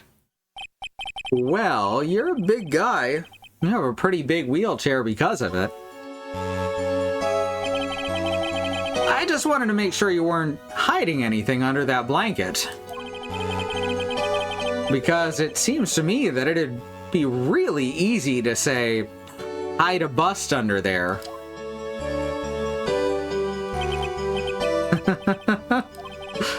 Once again, your penchant for humor hits me where it hurts, Mr. Wright. I think it's pretty amazing that you can laugh in your position. However, your lightheartedness doesn't change the fact that the bust is under there. We all know that you can't leave the lodging house by yourself in your condition. That proved inconvenient when Ms. Von Karma happened to search your room yesterday. If she'd found the murder weapon in your room, it would have been all over. Which is why you had to hide it in the only place that you could hide it. Under your wheelchair. Which is why, Acro, I have to ask you again. Would you please remove the blanket from your lap? Judge, chime in here? Well done, Mr. Wright. Masterfully played.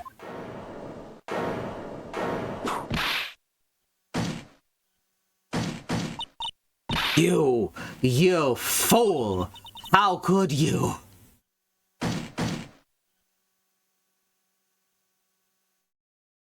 Not over till the very end. You got me. I've been bagged by a real pro. Actually, two of them. Two of them? Miss Franziska Von Karma and Mr. Phoenix Wright. What? There's just one thing I'd like to know. How did you know to launch the surprise search on my room last night? There were two pieces of decisive evidence, the cloak and the bust. I burned the cloak in my room and threw the ashes away with the trash. Regina always took my trash out every morning, you know.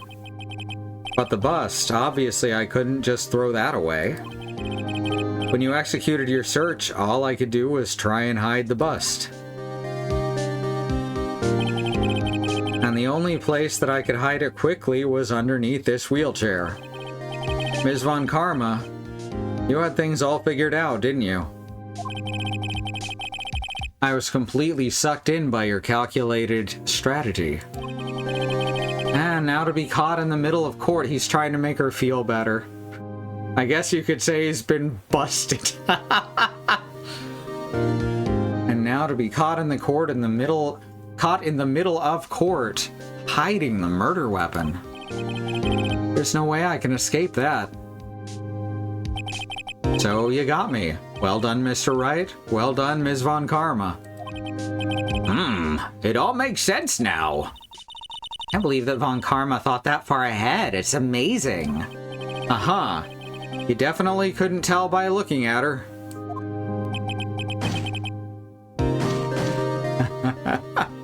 Yeah! Bum, bum. I know I sure couldn't. I can't believe it. Me make a mistake. Why did I order a surprise search of your room? If only I hadn't done that. Again, more concerned with getting a guilty verdict than finding the truth. The same reason Miles Edgeworth left. It seems we finally arrived at the truth. Acro? Yes, Your Honor. Did you kill the ringmaster of the Berry Big Circus, Mr. Russell Berry? Yes, Your Honor. I'm responsible for that crime. Acro.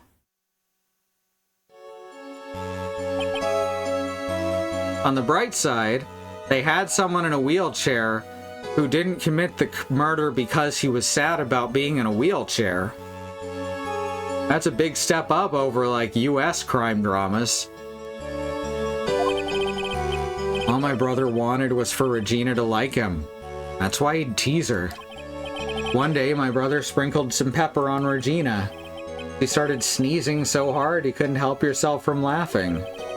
That's why Regina thought it'd be funny to get him back the same way. And that's why she covered the scarf with pepper. I know she didn't mean for anything bad to happen. I know this.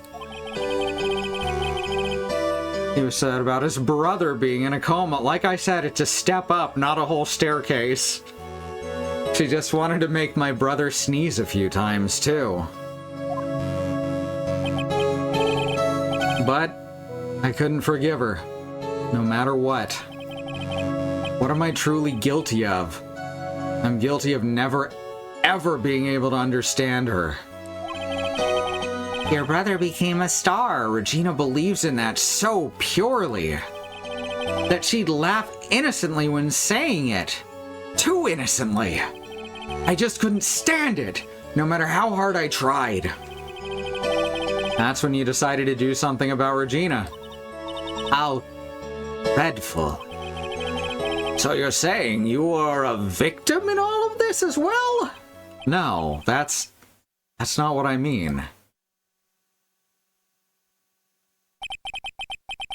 I'm nothing but a murderer. That's who I am. At first, I thought I'd killed myself. Wow, I actually did not expect suicide to come up. Apologies for not having that in the content warning. Then I pondered giving myself up. But I couldn't just up and leave. I just couldn't. Not yet. That's why I tried to pin this on Max. Max, I'm so sorry. I just couldn't up and leave yet.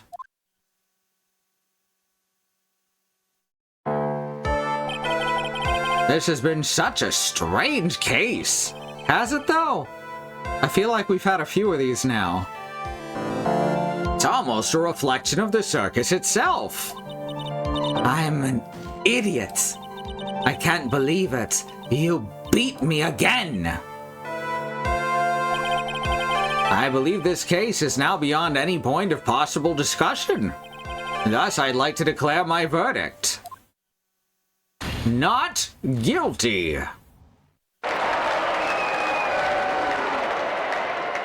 I do like Max's tailcoat. This court is adjourned. Can't believe the whole murder turned out to be an accidental Rube Goldberg machine. It's so good. December 30, 4:27 p.m. District Court, Defendant Lobby number 5. Fabulous! But to be honest, I can't really be too happy about this. Acro, the Ringmaster, Regina, and Bat. Not a single one of them was a bad person inside, huh? Oh, that's a good question, and one I don't know the answer to. Many congrats, but only at max 1,000,000 of them. Thank you. What's with the vibe in this room? We're just thinking about Acro. No. If you worry about people too much, then you'll be like this forever and never be happy. Huh?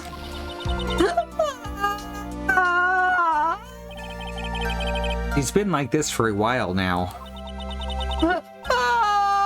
It's all my fault. Sweetie pie. Bat and Acro, they're never coming back. Now everyone's gonna split up. Regina, Mr. Wright, tell me something. What do you want to know, Regina? Acro said something right at the end. I just couldn't up and leave yet. Does that mean that Acro? Is he gonna try and get his revenge on me? I don't think so, no. He's not gonna do that to you, Regina. Are you sure? You're really sure? I can believe that? Yeah, Acro doesn't have any desire for revenge anymore. If that's true, then I want to see some evidence. Huh? I want to know you're not just making up stuff about Acro not wanting revenge.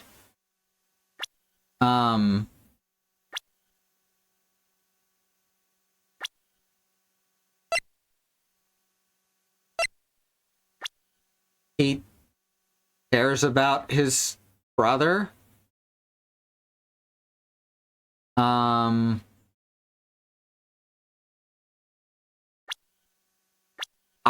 That's all I got. That's gotta be it? Yeah, I can't think of anything else. Even this feels like it's kind of a long shot. Take that! Acro didn't want to get caught for a reason. He wanted to see his brother open his eyes again. That? That's right, Regina. He's still alive, you know. I never knew. But now that Acro's been caught... Uh-huh. I know. What? I'll do it. I'll stay next to Bat as long as it takes. Until he opens his eyes, and then until he can meet Acro again. That's so sweet of you, Regina. I'm sorry, Acro. I'm sorry, Bat. Well, hopefully this is enough to give her a little peace of mind. Hey, Max. What is it, Mo? We really put you through a lot, didn't we, buddy? I'm sorry about what happened. So whenever you'd like to leave us, I'll pay your fee and rip up your contract. I understand. What a fabulous thing to do for me. I might even leave tomorrow. What's gonna happen to the circus now? That's the big question. Our ringmaster was really an amazing person, wasn't he? Even though he is not here anymore, everyone is sticking together. The staff, the performers, no one wants to leave the circus. And that's why I have made a decision. What is it? I have decided that I will take over as the new ringmaster. I'll turn this circus into the best circus this world has ever seen. The best circus the world has ever seen. Don't laugh! That's quite the goal. Yay, I can't wait. Then I guess that changes things. Huh? There's only one thing the best circus in the world has ever seen. There's only one thing the best circus in the world has ever seen. There's only one thing that the best circus the world has ever seen needs. That's really hard to say. There's only one thing the best circus the world has ever seen needs. The world's best illusions. Which means this circus needs the best magician the world has ever seen. Max? Let's work together and make our circus super fabulous. What do you say, big guy? I don't know what to say. All I can say is thank you. Regina, you're gonna help him out too, aren't you? I don't know. Maybe the circus would be better off without me. What are you talking about, Regina? Why do you think that I brought you to court today? We've got to work together to make the very big circus bigger than it has ever been. Take some time off to recover, though, for certain. Mo? Mo's right, sweetie pie. It can't be the Berry Big Circus without Regina Berry. Max? Nick? It seems like everything's gonna turn out all right here. I can't wait to see the best circus the world's ever seen. We'll save you the most fabulous seats. It'll take us a while to get ready, but I'm going to order special whoopee cushion seats.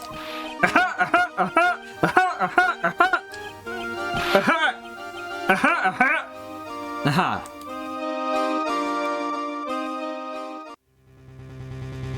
Oh shit. I see. What made the case? Yesterday's surprise raid really paid off just like you said it would, sir. You had it all figured out, didn't you? It was just a theory. If Acro really was the killer, I thought this was the only way it could end. Especially if he was the defense attorney. You mean Mr. Wright? Of course. Well, Detective, my plane's about to leave. As for Mr. Acro's case, you need not worry. I plan to personally stop by the Chief Prosecutor's office as soon as I get back. Understood, sir! I'll be waiting for you, Mr. Edgeworth. Fuck yeah. Kilometer Dale's Edgeworth. Turnabout Big Top, the end. Oh, that was good. Episode 4 is the final episode of Justice for All. Farewell, my turnabout. Oh, fuck. Well, not enough time to start one of those, but we can play more Donkey Kong. Alright, let's do that. That was a really great case overall. Let's do this thing. Alright, I need to change the, the control panel over here. Plus DK94. And we change the category to Donkey Kong 1994. There it is. Got him. All right. Good night, Willow. Thanks for coming.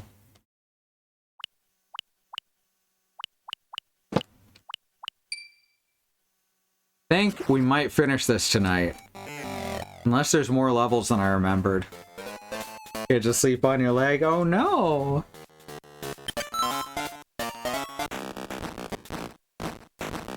Rocky Valley. We can at least finish out this world in 45 minutes.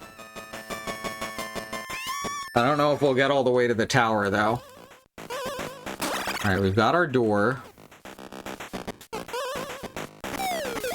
We've got some fish.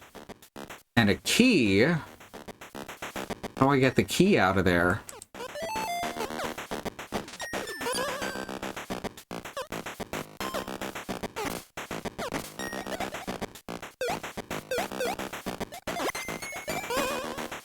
Oh, fuck. No, we're fine. Okay. Can we actually platform out of this? I don't... Oh, wait, I see. First of all, get out of here. Oh, no, I can't... No, wait. No. Gotta go get it. I'm gonna need that ladder, which means I gotta grab the key. Bring it over here. Do I have enough time to do this?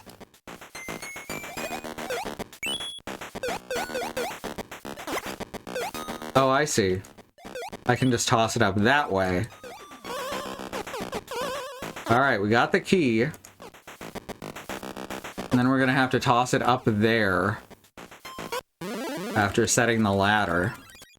And then climb up and over very quickly.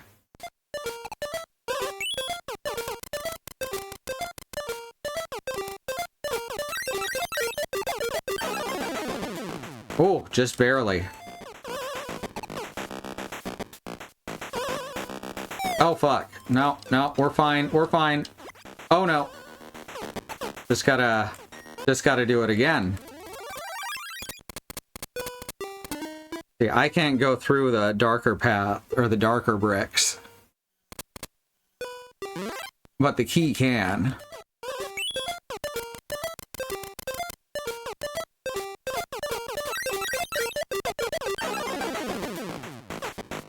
Now... Fuck, okay, I thought I'd just done the same thing again. I could use that metal block to get over to the umbrella. But it didn't seem worth doing. Again, we have 99 lives. It's not a terribly difficult game overall. At least not for me. Okay, we now know that porcupines...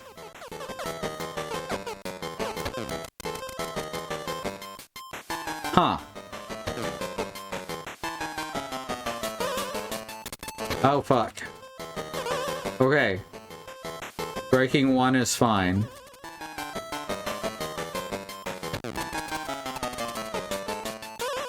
Oh no, that one got out somehow. Oh, because he's walking the other direction, I see. So now we drop down to the bottom. Or are we supposed to throw the...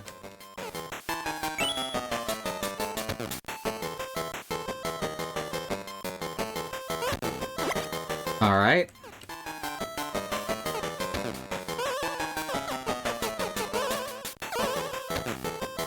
that one was pretty easy. Not bad at all.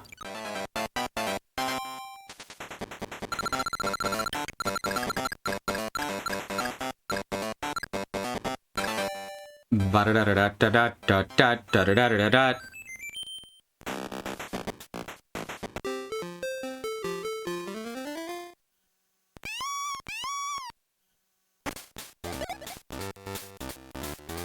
Okay. Oh, it's swimming in on waterfalls.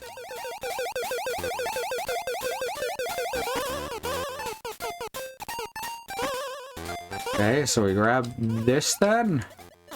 Except we're gonna need to get in there somehow. Alright, there we go. Where's the...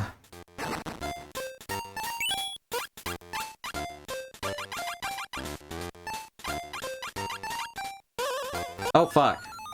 I see, I was supposed to pull this before going all the way around. I just noticed the ladder. Again, not gonna care much about the pickups.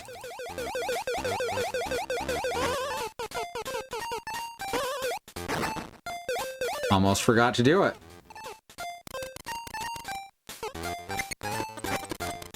There we go.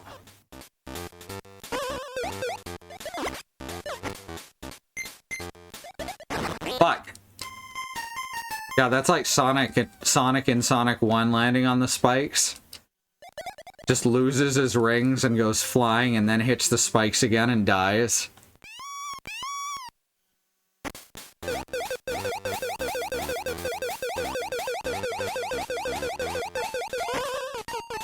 I never even thought of it as a glitch when I was younger. I just thought that's how the game worked, but apparently it's a glitch. And also how the game works, just not intentionally. Oh. Funny how I got down with the key on my first try and then had trouble second try. That's, video games for you.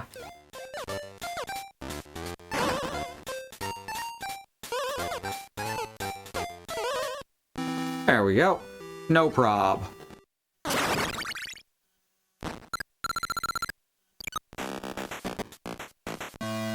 Da da da da da.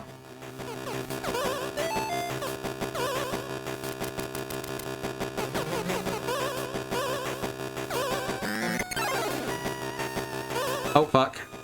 Nah, it's fine. He's not stomping. Are you gonna pull the lever, please? DK? There we go.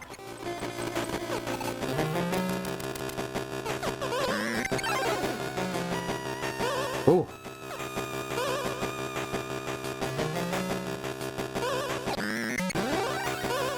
Oh, fuck. I accidentally grabbed onto the rope.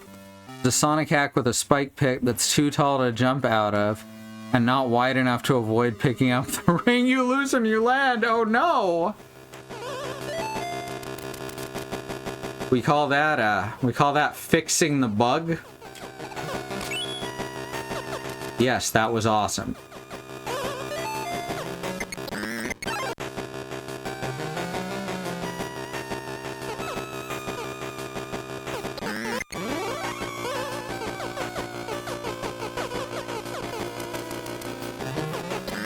Oh no, I mistimed my jump. Damn, that would have been cool if I'd made it all the way there.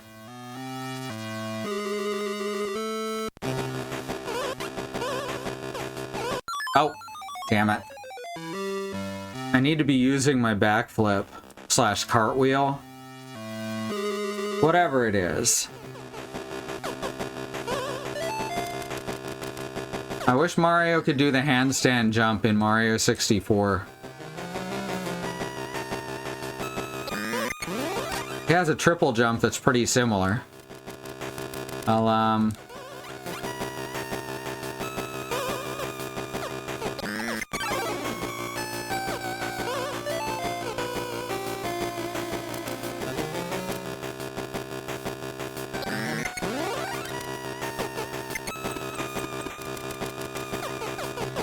Oh, fuck.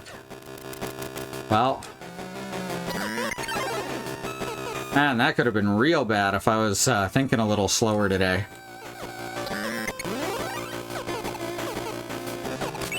Oh, fuck. Solid ceiling.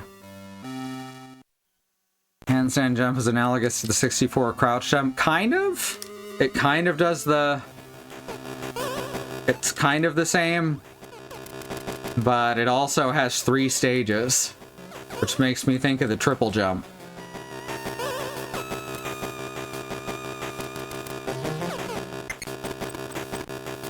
Oh, fuck. There is a bridge there. Okay, that one's on me at least. There was definitely a lot of this game's DNA in Mario 64. Which is kind of funny because this game was not super popular at the time. Oh, God. And has only recently started being better remembered. In some ways, it feels almost like a fever dream. And when Mario vs. Donkey Kong came out, I was like, oh, this is actually a sequel to a game I had on the Game Boy.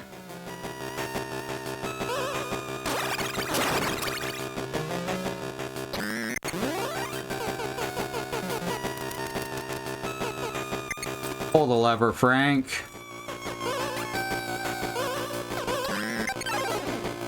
Alright, this is a fairly safe spot.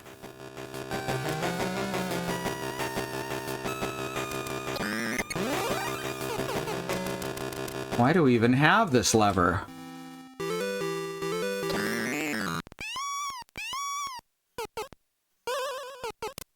Yeah, I think that the handstand jump kind of turned into both the triple jump and the crouch jump, now that I'm thinking about it.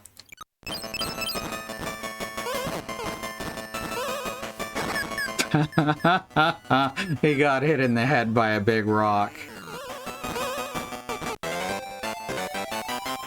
Wait, Pauline, I'm coming to get ya. You know, it feels weird playing this game at the same time Alice is streaming Bonanza.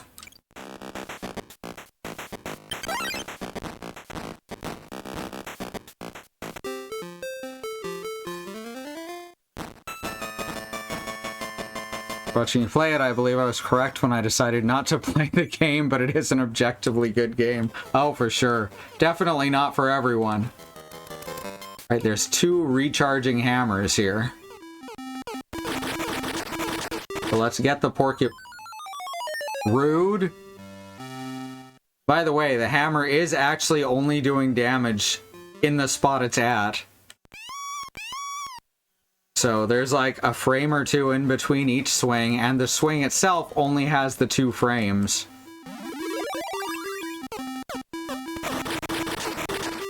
Interesting, right?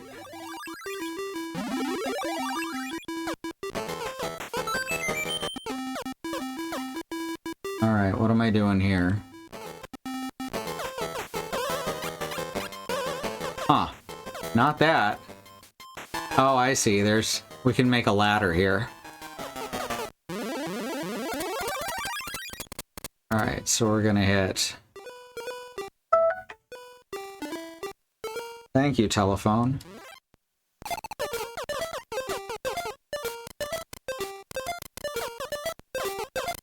Oh, I should have done that right on the, Dang it. I gotta do it right in front of the ladder. And then I've got just enough time.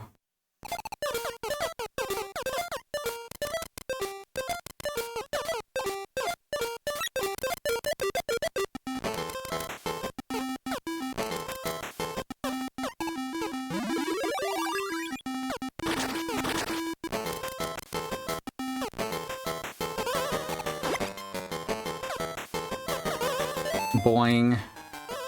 I didn't get the hat anyway. Oh well. Oh, and I needed to break that too. Okay. Oh, whoops.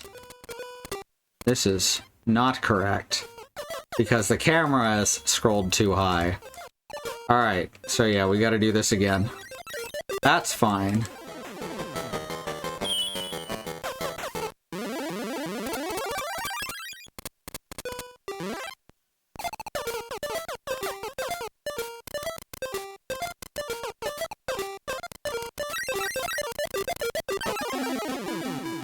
Oops. Hey, we got him. Alright. And there. Might as well grab this while we're here. And now we just grab the key and traipse back down to the door.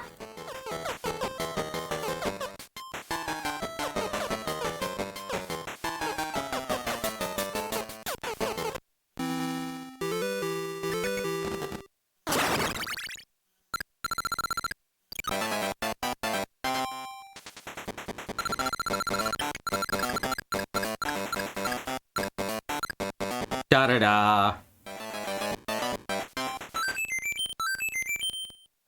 I like the sound. I like the chime. Ba-da-da. Alright. Door far right, lower corner. Uh-oh. Well, Mario's about to die of a traumatic head injury.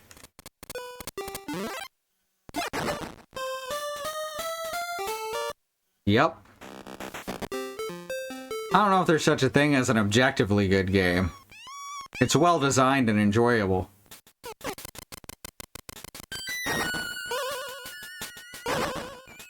Oh, whoops. Ah, you know what? That's fine. The scorpion missed me. That's what's important.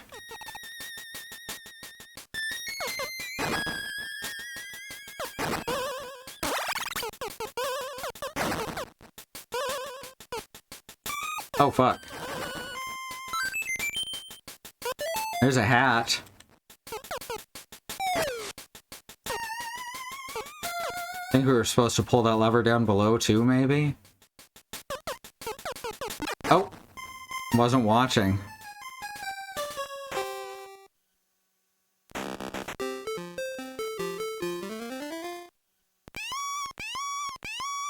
Alright, let's go. Point was, I don't think I would like it. It looks like a game a lot of people would like. Yeah, that's fair. That's very fair.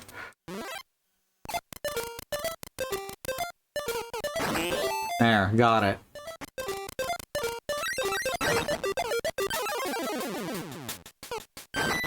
Whoops. Okay, Scorpion's hitbox is bigger than I thought. It was lucky that I got past it last time.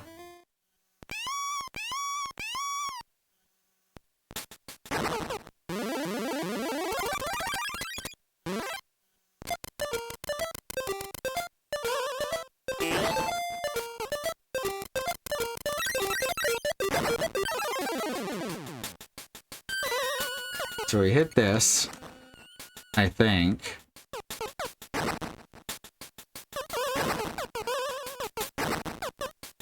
I don't know what the lower one does. Not 100% sure what the upper one does. So I'm thinking it may have opened the door that we're next to here. Aha, I remembered.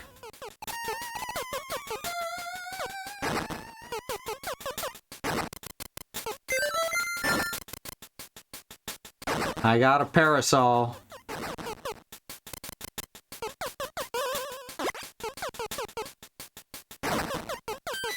Oh, okay.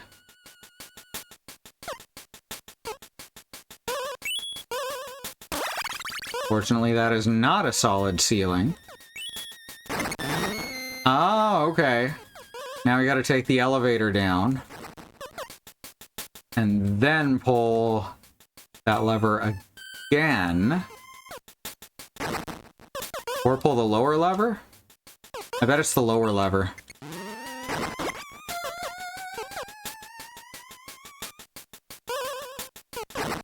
Oh, fuck.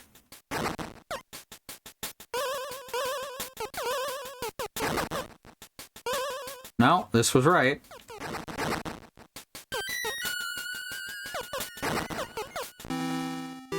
We did it. We did it, chat. We got there.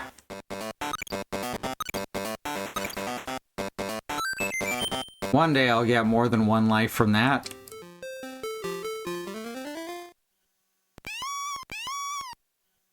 Alright, we got Junior down there.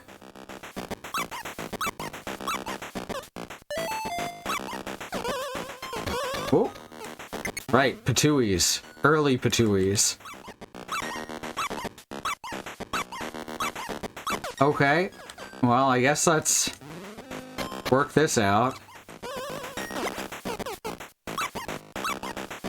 There's a bridge block there. There's a ladder here, which doesn't really help.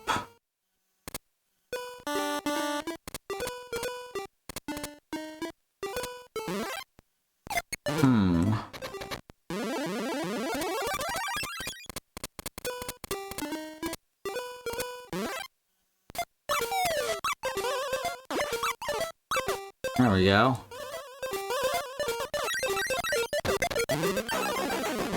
Well, we need a hammer.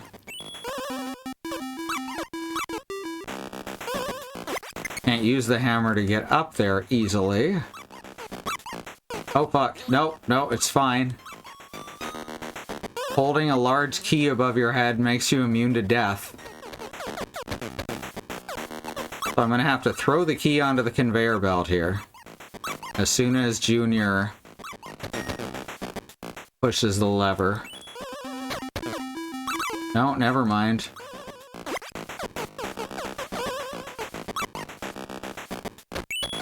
Oh, fuck. Well.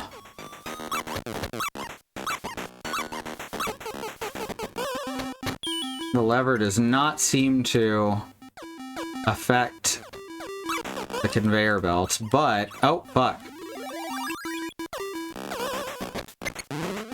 Ah, damn it. Try that again. Now the conveyor belt is affected. Oh god. Oh, I thought the screen had broken and glitched out for a second.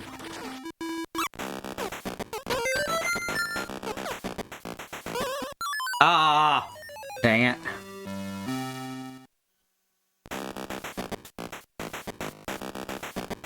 An SMB2 US Panzer. There's a Panzer in Mario Bros 2.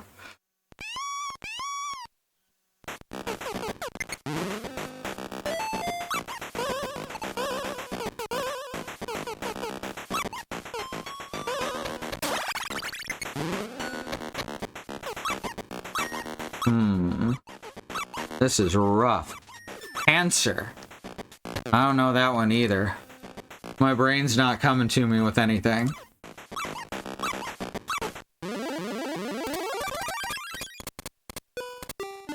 This is gonna be slightly too far. No, that's still good.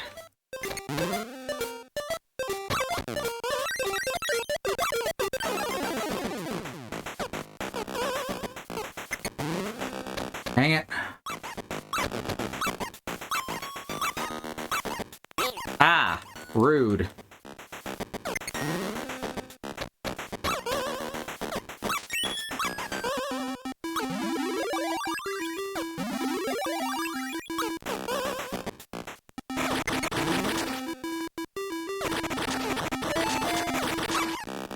Oh no.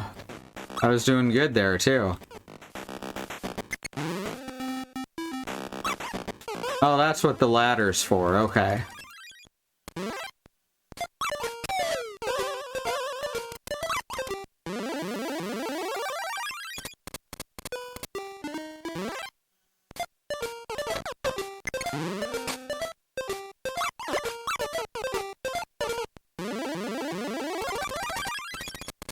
There.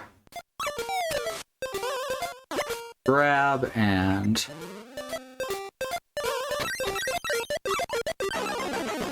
wait for the fire to pass. It's a flower with a face that spits fire up into the air. Okay. These ones don't have faces, but that may be due to the low resolution. And 4 colors.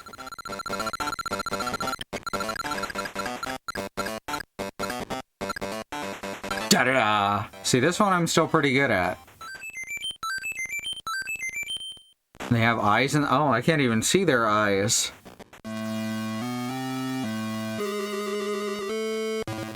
I'll have to take a better look at them. Oh, right, I have to stand on the rocks for this one, don't I?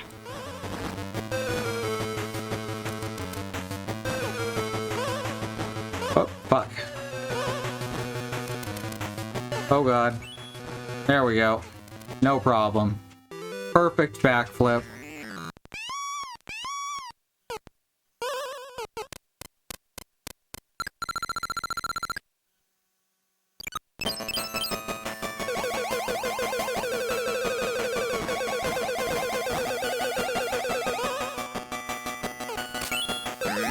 Smartass. If you can't keep up with the waterfalls, just do a backflip. Simple.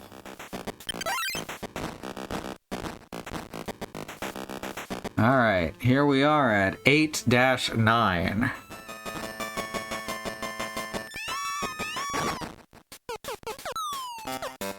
Uh-oh. Oh, hey, that's a mini mushroom. I know those.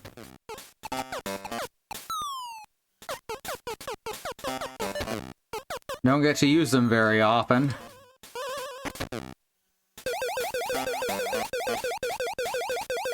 Who needs backflips? I'm a born button masher.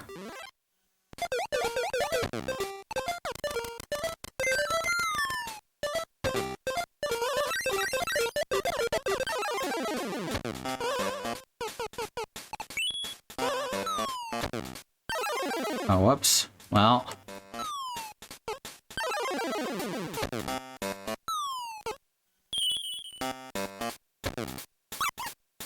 Gonna have to go back for the key, but that's okay. Whoop. Oh god. Oh god. Yep.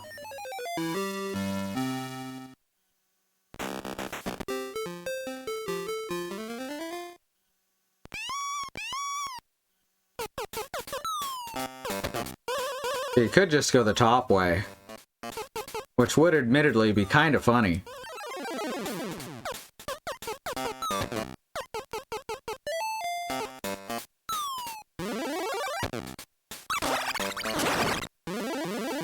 It is faster. Ah, fuck. Dang it, Junior.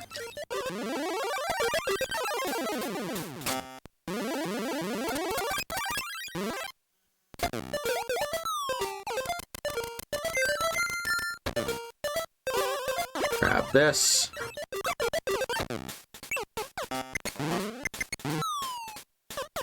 Fuck. Now we're fine. It does not take much of a fall to die when you're small, which makes no sense. You'd think it'd make you immune to falling damage. Ah, dang it. I remember this shit now. It went off the top of the screen, so it completely despawned.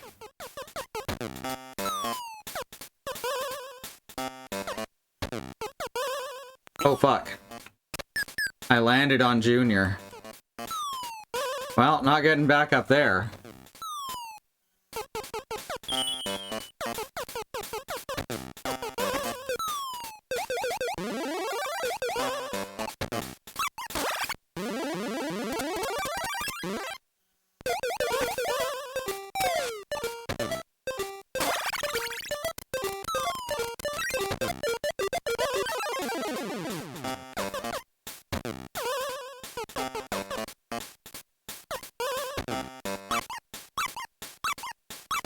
My heart skipped a beat. What happens if a mushroom hits you while you're holding the key? It either makes you drop the key, or it makes it despawn. I'm not sure which.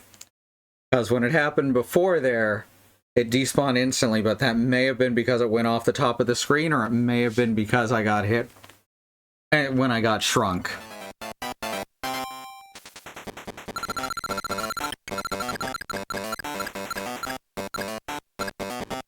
Da-da-da.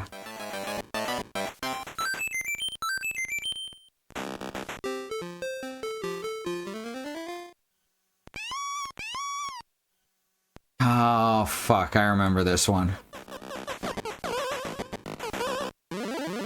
Big giant pain in the ass.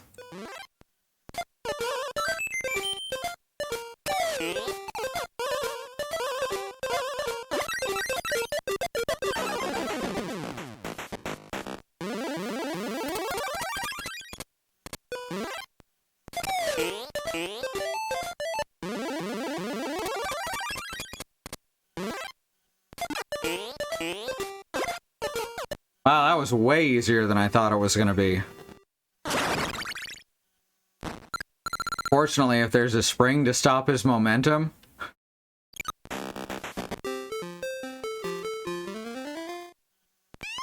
he does not die from landing on his head. Those are really high-quality springs.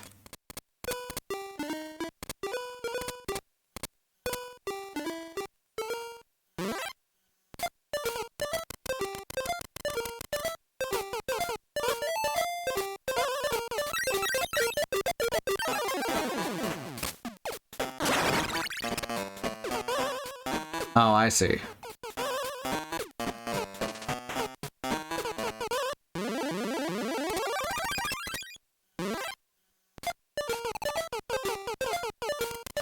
Go up here, and we're gonna grab the key. Gonna throw it on the conveyor belt. Get a ladder down.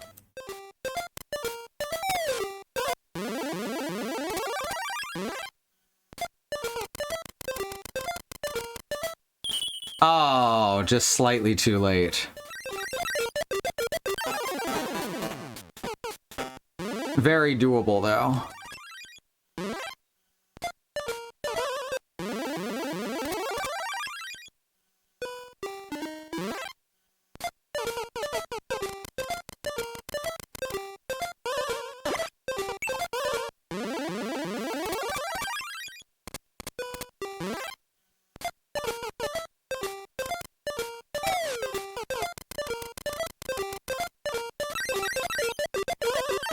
Dang it.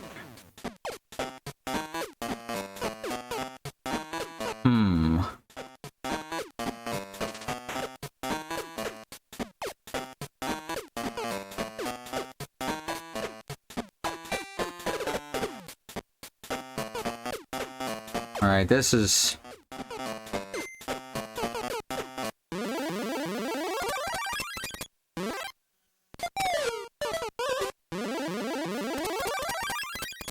possible.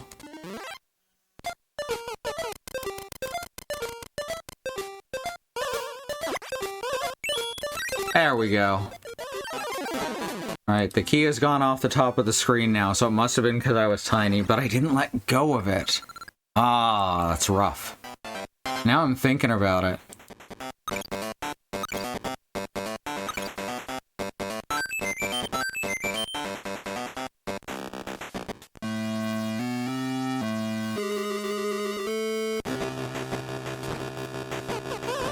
Alright, this one's mostly a solid climb, huh?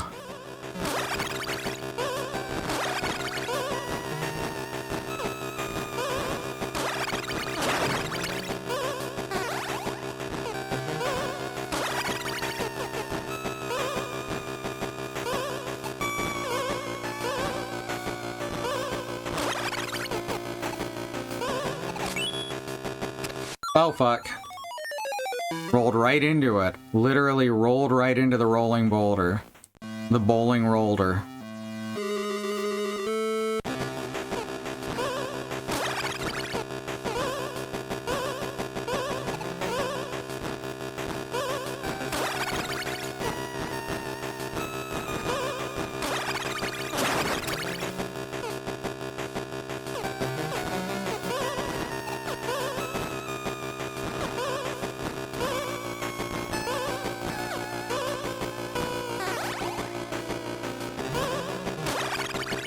Dang it.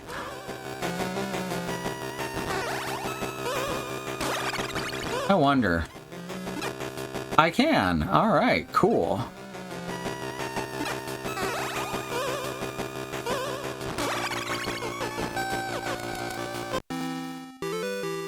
Roller, exactly. A bowling roller.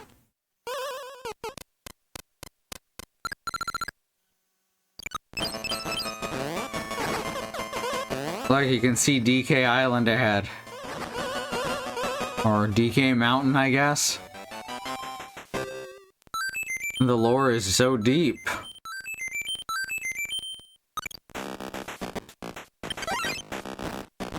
On the way to the tower. The BAT, or Big Ass Tower.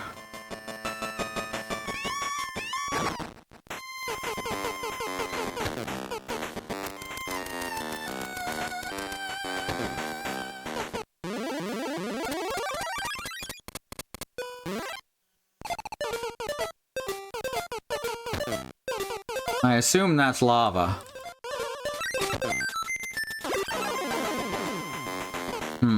Alright, how do I get the key up? I guess I have to make a bridge that's low enough to throw it onto. But high enough that I can jump up? This should be good.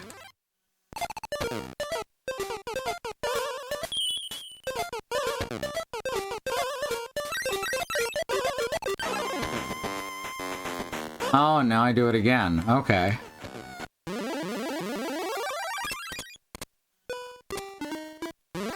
Like right there.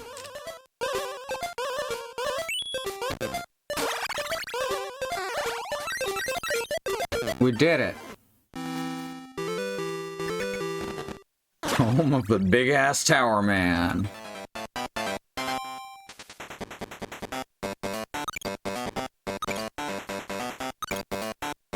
Yay! Mario with a hammer and a hat. See, that's... I've just created, a modern Frankenstein.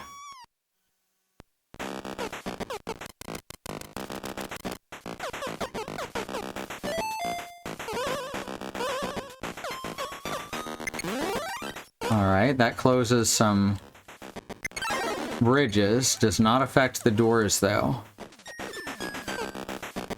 Alright.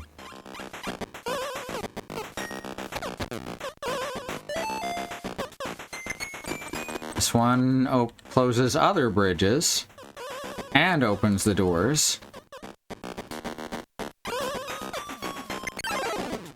That one closes the bridges again. What the fuck am I doing here?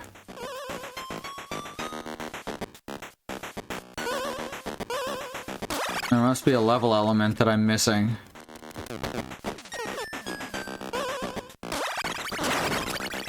Try changing the bridges again. There we go.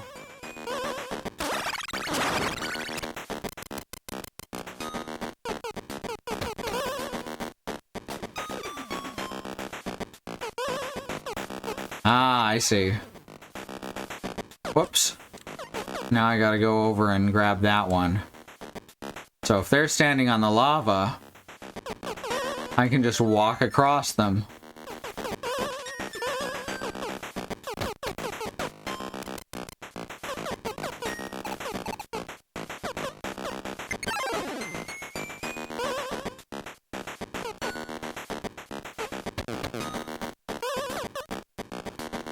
Oh no, I missed that one. Gotta hit all the right levers in the right order.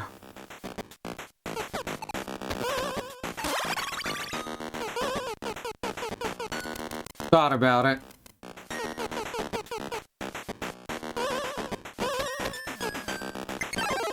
No, not that one.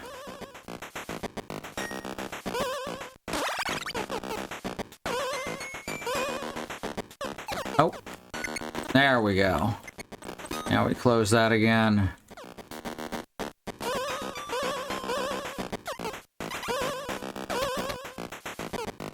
A little bit of emulation bugginess. I'll just drop down, we're fine. Again, it's funny because this is official hardware and software. Ah, god damn it. Come back, Rocky.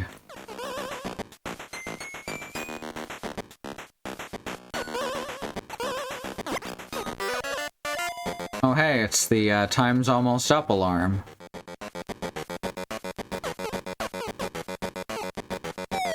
Fuck.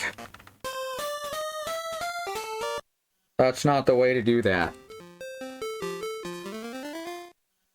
Mario Hammerhat, the postmodern Prometheus. Very nice. Okay, so we gotta get that door open. Means we are pulling some levers. It gets the lower bridges ready.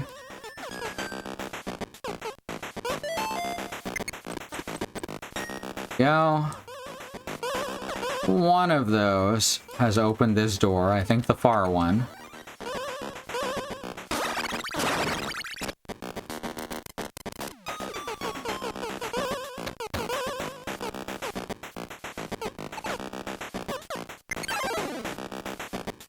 That, reopen those.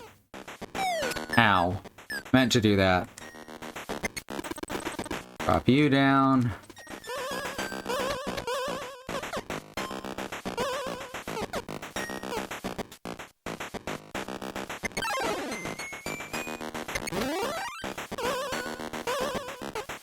Here we go.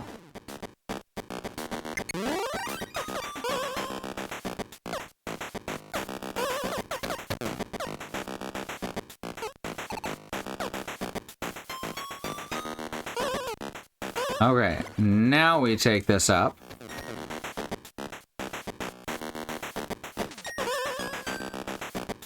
I don't see any eyes on it.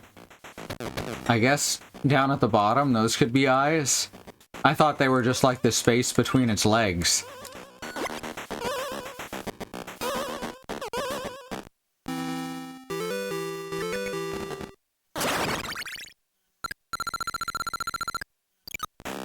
But could definitely be intended as eyes.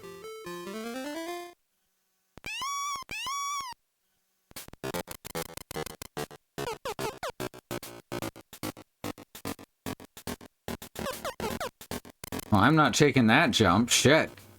Pauline can rescue herself.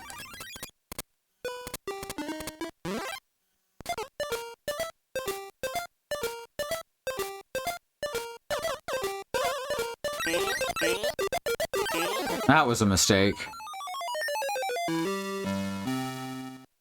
Okay, so I gotta get onto one of those, get onto a spring, I think. Or maybe I put the spring up higher? No, because I wouldn't be able to get back up. I don't think. Yeah, and there's not really a good place for me to set this. Well, let's try this. Then I don't get the key anyway. I'm definitely intended to use a spring to get across this. The problem being how.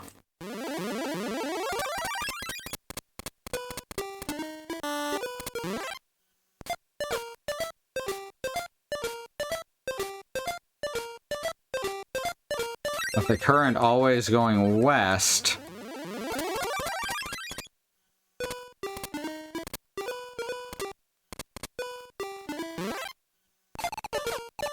Fuck.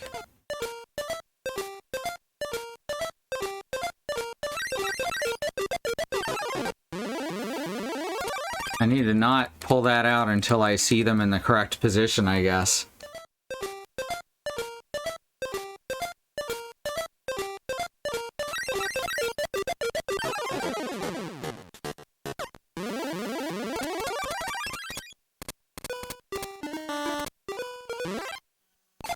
Probably too early, huh? Oh, fuck. No, I had it. Pictures of Ponchers in the group chat? Alright, let me look at that real quick. Let's see.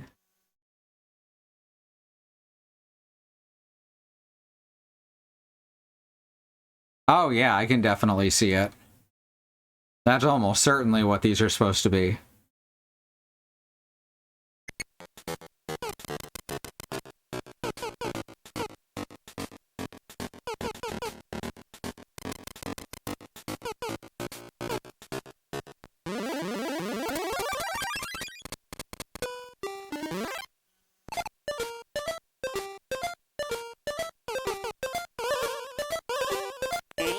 There we go. That feels like such a treacherous jump. Oh, and they're making me do it again. Oh, fuck. No.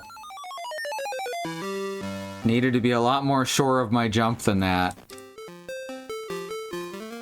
Oh, this is rough. This is scary.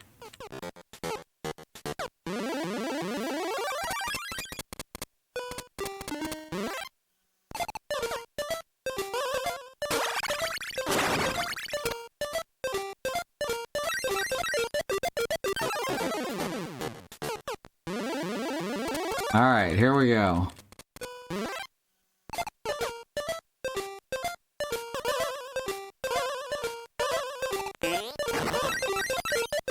All right, I've got that down now.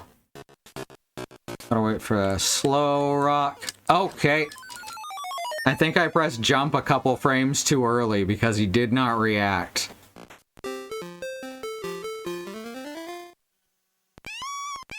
Does this game have short hops? No, it doesn't. Okay. So I can just mash the jump button if I need to. That's reassuring.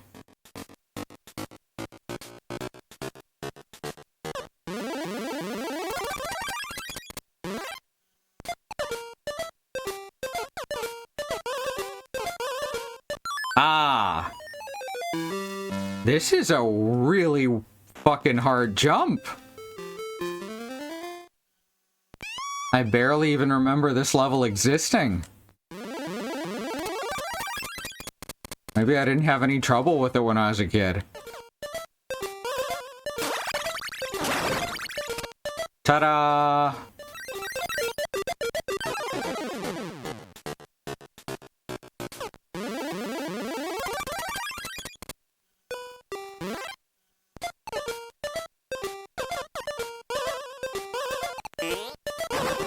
Alright, there we go. Wait for the slow rock. There we go. Okay, but now what do we do? Oh wait, we're supposed to go all the way back to the left, huh? Using the rocks. Oh wait, we were supposed to go across the top way at the initial point, huh? That's why I didn't remember this level. Well, I did it the hard way, I guess.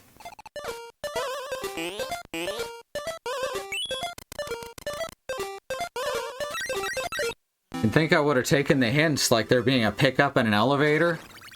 I bet if I did the handstand jump, I could have made it across.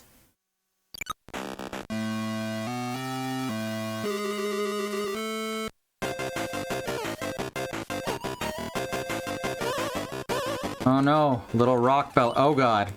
Little rock fellas.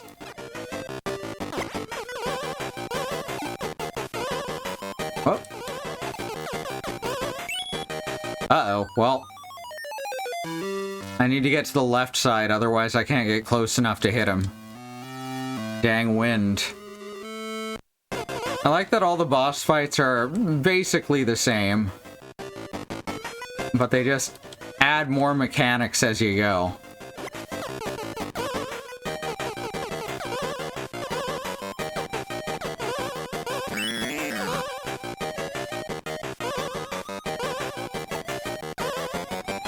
Oh, oh, oh, down the hole, huh?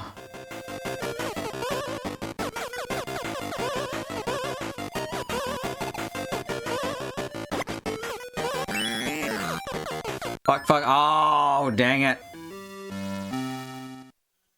I feel like by the time I saw the egg, it was too late. Which honestly, that's just a good metaphor for life, right? Once you see the egg, it's too late.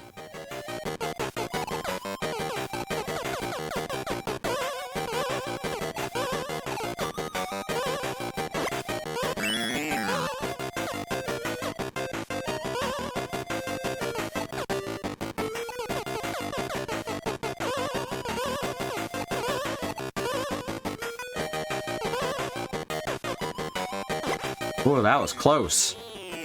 That time it wasn't too late when I saw the egg. Alright, and that's the tower right back there.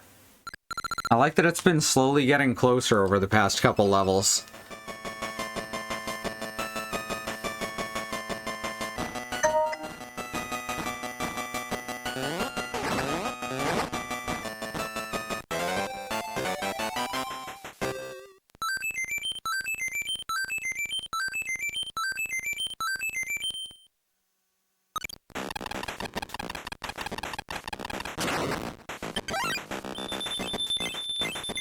On to the final world.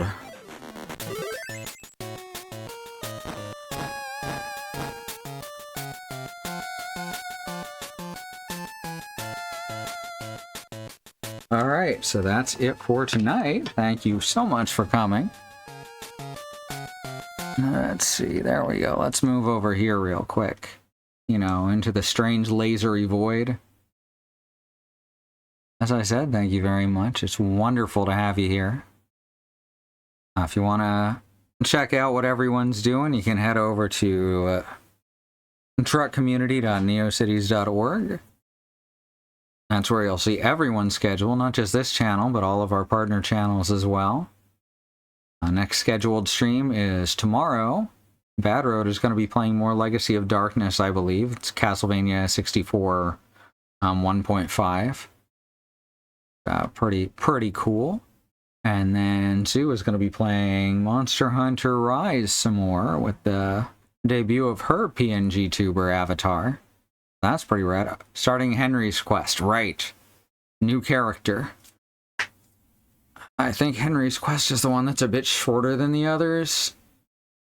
After you finish Henry's Quest, you get to play the original Castlevania 64, which is kind of funny. So that'll be over on his channel, Bad Road. Next we got, might finish it too, yeah. Alright, next we got, if you want to support us, I highly recommend heading on over to our Patreon, where you'll get access to art and music and such. And if you wanted a shout out at the end of the stream, thank you so much to Sky, Green, Melly Basket, Angelic, and Andymonium.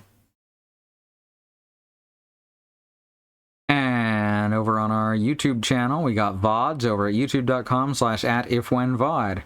Got everything we've done since the start of this channel up there. So you need something to watch. I can highly recommend you watching the things that I make for you to watch, oddly enough. Wild, right? Alright, that's all for now. So see you later. Bye.